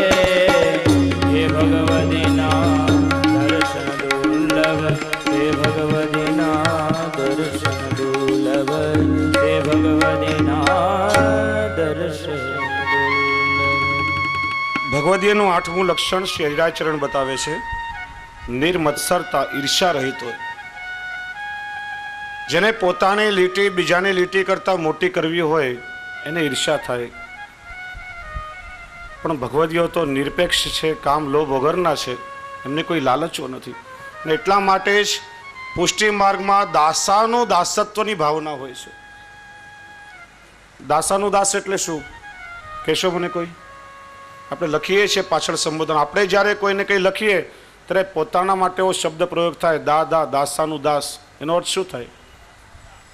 ખોટી વાત. દાસ અનુદાસ ત્રીજી પેઢી બતાવી છે. દાસત્વ તો કેવલ ગોપીજનોને પ્રાપ્ત થયું. એમનું જેમને અનુસરણ કર્યું છે એવા 84,252 ભગવદીય વૈષ્ણવ, એમનું પણ દાસત્વ પ્રાપ્ત થયું હોય ત્યારે પણ આપણે ધન્ય થઈ જઈએ. દાસ અનુદાસ. એટલા માટે જ કહ્યું, એવા ભગવદીયના ચરણની રજ મળે તો પણ જીવ કૃતકૃત્ય થઈ જાય. અને 9મું લક્ષણ શ્રી હરિરાયચરણ બતાવે છે. પ્રભુ સેવા અને કથામાં નિરંતર આદરવાળા હોય. સેવાયામ વા કથાયામ વા યસ્યા શક્તિર દ્રઢા ભવેત. ઠાકોરજીની સેવામાં નિરંતર પ્રવૃત્ત અને અનવસરના સમયમાં ભગવત કથા અને લીલાઓનું ચિંતન કરનારા હોય. દિનકરદાસ એવા ભગવદીય વૈષ્ણવ જેમને શ્રી મહાપ્રભુજીની કથામાં એવી આસક્તિ કે શ્રી મહાપ્રભુજીએ આગલા દિવસથી શું પ્રસંગ પ્રારંભ કર્યો છેલ્લે સુધીની અક્ષર કથા શ્રવણ કરાવે. અને શ્રી મહાપ્રભુજી કથાનો પ્રારંભ કરે પહેલા જ દિનકરદાસ આવીને બેસે. એકવાર ખબર પડી શ્રી મહાપ્રભુજીએ કથા પ્રારંભ કરી દીધી છે ત્યારે કાચી પાકી બાટી શેકીને એમને લઈ અને કથામાં આવ્યા. ત્યારે શ્રી મહાપ્રભુજી આજ્ઞા કરી, દિનકરદાસ તમે જ સાચા શ્રોતા છો, હવે પછી તમે આવશો ત્યાર પછી અમે કથા પ્રારંભ કરશું. એવી દિનકરદાસ શેઠ જેવી કથામાં આસક્તિ હોય અને એવી સ્મરણ શક્તિ. આપણે તો અહીંથી બહાર નીકળીને આજે શું સાંભળ્યું એ ભૂલી જઈએ અને છેલ્લા 2-3 એપિસોડમાં સિરિયલમાં શું જોયું અક્ષર યાદ રહેતું હોય. આપણી આસક્તિ કથામાં નહીં પણ લૌકિકમાં છે. આ 9 લક્ષણ ભગવદીઓના શ્રી હરિરાયચરણ બતાવે છે. અને 29માં શિક્ષાપત્રના બીજા શ્લોકમાં આજ્ઞા કરે છે, તદીયેષુ સદાસ્તેયમ સદાવે નૈવ સર્વથા તૈવ ભક્તિ માર્ગસ્ય સહાયત્વે નિરૂપિતા. ભગવદ ભાવનું જો રક્ષણ કરવું હોય તો વૈષ્ણવે આવા ભગવદીઓના સંગમાં રહેવું. આવા ભગવદીઓના સંગથી નિરંતર આપણા ભાવનું પોષણ થશે અને આપણો ભગવદ ભાવ દ્રઢ થશે. અને 6 શ્લોકમાં શ્રી હરિરાયજી આજ્ઞા કરે છે, તદિયા દુર્લભા શ્રેષ્યુ શ્રી ભાગવત સેવનમ અથવા દૈન્ય ભાવેન સ્મર્તવ્ય સતતમ હરિ. એવા ભગવદીય વૈષ્ણવ જો દુર્લભ હોય તો શ્રીમદ ભાગવત સુબોધનીજીનું સેવન કરવું અથવા દૈન્ય ભાવથી ઠાકોરજીનું સ્મરણ કરવું, પણ દુસ્સંગથી હંમેશા બચીને રહેવું. કારણ કે દુસ્સંગ જો લાગી જશે તો સર્વસ્વ આપણું ખલાસ થઈ જશે, ભાવનું પોતનું થઈ જશે ને વિમુખતાનું કારણ બનશે. માંડ પ્રયત્ન કરીને હજી તો આપણે ભાવને કેળવીએ છીએ. ભગવત ભાવ આપણો અગ્નિ જેવો છે અને દુસ્સંગ જલની ધાર જેવો છે. શરીરાજી દ્રષ્ટાંત આપે છે, જલ ઉપર સીધી અગ્નિની ધાર પડે તો એ અગ્નિ ઠરી જાય છે. દુસ્સંગ અગ્નિ જેવો છે, પણ આના વચ્ચે જો એક પાત્ર મૂકી દેવામાં આવે ને પાત્રમાં જલ ભરાય તો અગ્નિથી પાત્ર પણ ગરમ થશે ને પેલું જલ પણ બાષ્પીભવન થઈને ઉડી જશે. અને પાત્ર છે સત્સંગનું પાત્ર. ગમે તેવો દુસ્સંગ હોય સત્સંગ દ્વારા દૂર ચાલ્યો જશે અને જીવ ઠાકોરજીની સન્મુખ થશે. તો આ ભગવદીઓના લક્ષણ શ્રી હરિરાય પ્રભુચરણે આપણને બતાવ્યા અને ભારપૂર્વક આજ્ઞા કરી કે આવા ભગવદીઓના સાનિધ્યમાં નિત્ય સત્સંગ કરો. એનાથી તમારા ભાવને પોષણ થશે, ભક્તિ દ્રઢ થશે, ભગવત ભાવમાં વૃદ્ધિ થશે, ભગવદ આશય દ્રઢ થશે. એવા ભગવદીઓના સંગથી શ્રી વલ્લભના તમે કૃપાપાત્ર બનશો અને શ્રી વલ્લભની સન્મુખ રહેશો. એમની કૃપાથી ઠાકોરજીની પણ કૃપા સહજ તમારા પર થશે. માટે એવા ભગવદીઓનો નિત્ય સત્સંગ કરો. આ ભગવદીઓનું 8મું લક્ષણ શ્રી હરિરાય પ્રભુચરણે બતાવ્યું. 5 કર્તવ્યોનું આવતીકાલે ટૂંકમાં દર્શન કરશું, કારણ કે કાલનો દિવસ ઘણો બધો વ્યસ્ત છે. શ્રી દ્વારકેશલાલજી મહારાજ શ્રી વડોદરાથી પણ કાલે પધારશે. એમના વચનામૃતોનું પણ શ્રવણ થશે. પણ વૈષ્ણવો, જે શ્રવણ આપણે કરીએ છીએ, દરરોજ એનું ચિંતન કરીએ, મનન કરીએ, શ્રી હરિરાય પ્રભુચરણ આપણી પાત્રતા નિર્મિત થાય અને આપણે ભગવત કૃપા પાત્ર બનીએ, એ માટે આપણા ભાવ પોષણ માટે આ સુંદર આજ્ઞાઓ આપણને કરે છે. તો આજના સત્સંગને આપણે સૌ વિરામ આપીએ. આજે કિશોરભાઈ મનરાજા દ્વારા સુંદર રાસ ગરબાનું પણ આયોજન રાખવામાં આવ્યું છે. 8:30 થી 10 વાગ્યા સુધી ખૂબ સુંદર રાસની રમઝટ બોલાવશે. અને નિકુંજ નાયક શ્રી દ્વારકાધીશ પ્રભુના આજે નાવના મનોરથની ખૂબ સુંદર ઝાંખી છે. એ પહેલાં આપણા કાંદીવલીના જ અગ્રગણ્ય, જે કાંદીવલીના નગર શેઠ કહેવાતા એ મંગુભાઈ દત્તાણીના દ્વિતીય પુત્ર અને મારા દાદાજીના પરમ કૃપાપાત્ર એવા શ્રી સતીશભાઈ દત્તાણી આજે અહીંયા આવ્યા છે. પૂજ્ય દાદાશ્રી પાસે આવશે અને દાદાશ્રી ઉપર ઓઢાડીને આપને આશીર્વાદ આપશે. ત્યાં સુધી મનોરથી પરિવાર આરતીની તૈયારી કરશે. શ્રી વલ્લભની આરતી ગાઈ આશ્રયનું પદ બોલી આપણે ઊભા થઈશું અને ત્યાર પછી ભગવત સ્વરૂપાનંદનો અનુભવ કરશું. બોલીએ શ્રી ગોવર્ધન નાથ કી જય, શ્રી દ્વારિકાધીશ કી જય, શ્રી લાલજી પ્યારે કી જય, શ્રી વલ્લભાધીશ કી જય, શ્યામ સુંદર શ્રી યમુને મહારાણી કી જય, શ્રી ગુસાઈજી પરમ દયાલ કી જય, શ્રી હરિરાય મહાપ્રભુ કી. श्याम सुंदर वा छोटे छोटे कनुआ,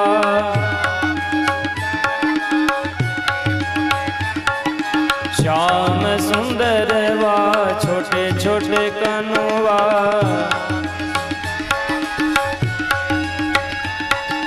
मेरे घर आया करो, आरती प्रगटावी लेशो मनोरथियो, से बजाया करो.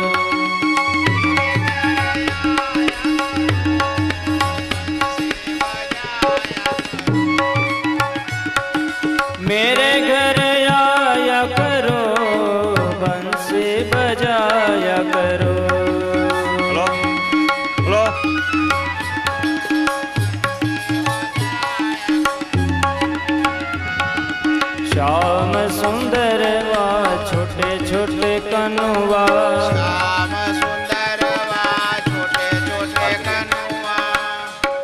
સૌ સાથે મળી શ્રી વલ્લભની આરતીનું ગાન કરીએ. आरती वल्लभ वर की जय, अपनो जन्म सफल कर लीजे. आरती वल्लभ वर की जय, अपनो जन्म सफल कर लीजे.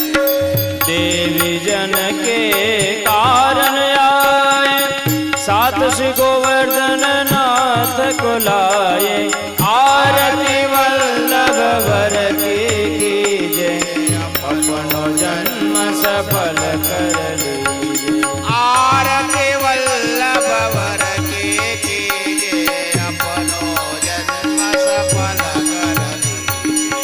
श्री भागवत मर्म समझायो, लीला रस भूतल प्रगटायो. आरती वल्लभ वर की जय, अपनो जन्म सफल कर लीजे. आरती वल्लभ वर की जय, अपनो जन्म सफल कर लीजे. निज जन के सब दोष मिटाए, सबको ब्रह्म सबौंद कराए.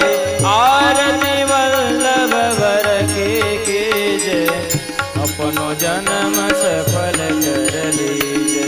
आरती वल्लभ वर की जय, अपनो जन्म सफल कर लीजे. सेवा रीत प्रीत सिखलाए, पुष्टि मार्ग की ज्योत जलाई. आरती वल्लभ वर की जय, अपनो जन्म सफल कर लीजे. आरती वल्लभ वर की जय, अपनो जन्म सफल कर लीजे. अब तो इतनी करुणा कीजे, वल्लभ अपनी शरण में लीजे. आरती वल्लभ वर की जय, अपनो जन्म सफल कर लीजे. आरती वल्लभ वर की जय, अपनो जन्म सफल कर लीजे.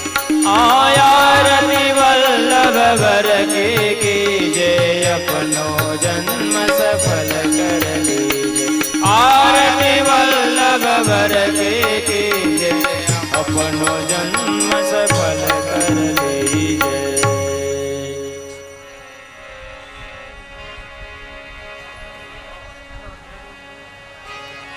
પ્રજ્ઞાબેન પ્રતાપભાઈ વેદ એ પણ આવ્યા છે. પ્રતાપભાઈના પ્રતિનિધિ તરીકે પણ પૂજ્ય દાદાશ્રી પાસે આવશે અને પ્રસાદી ઉપરનો ગ્રહણ કરશે.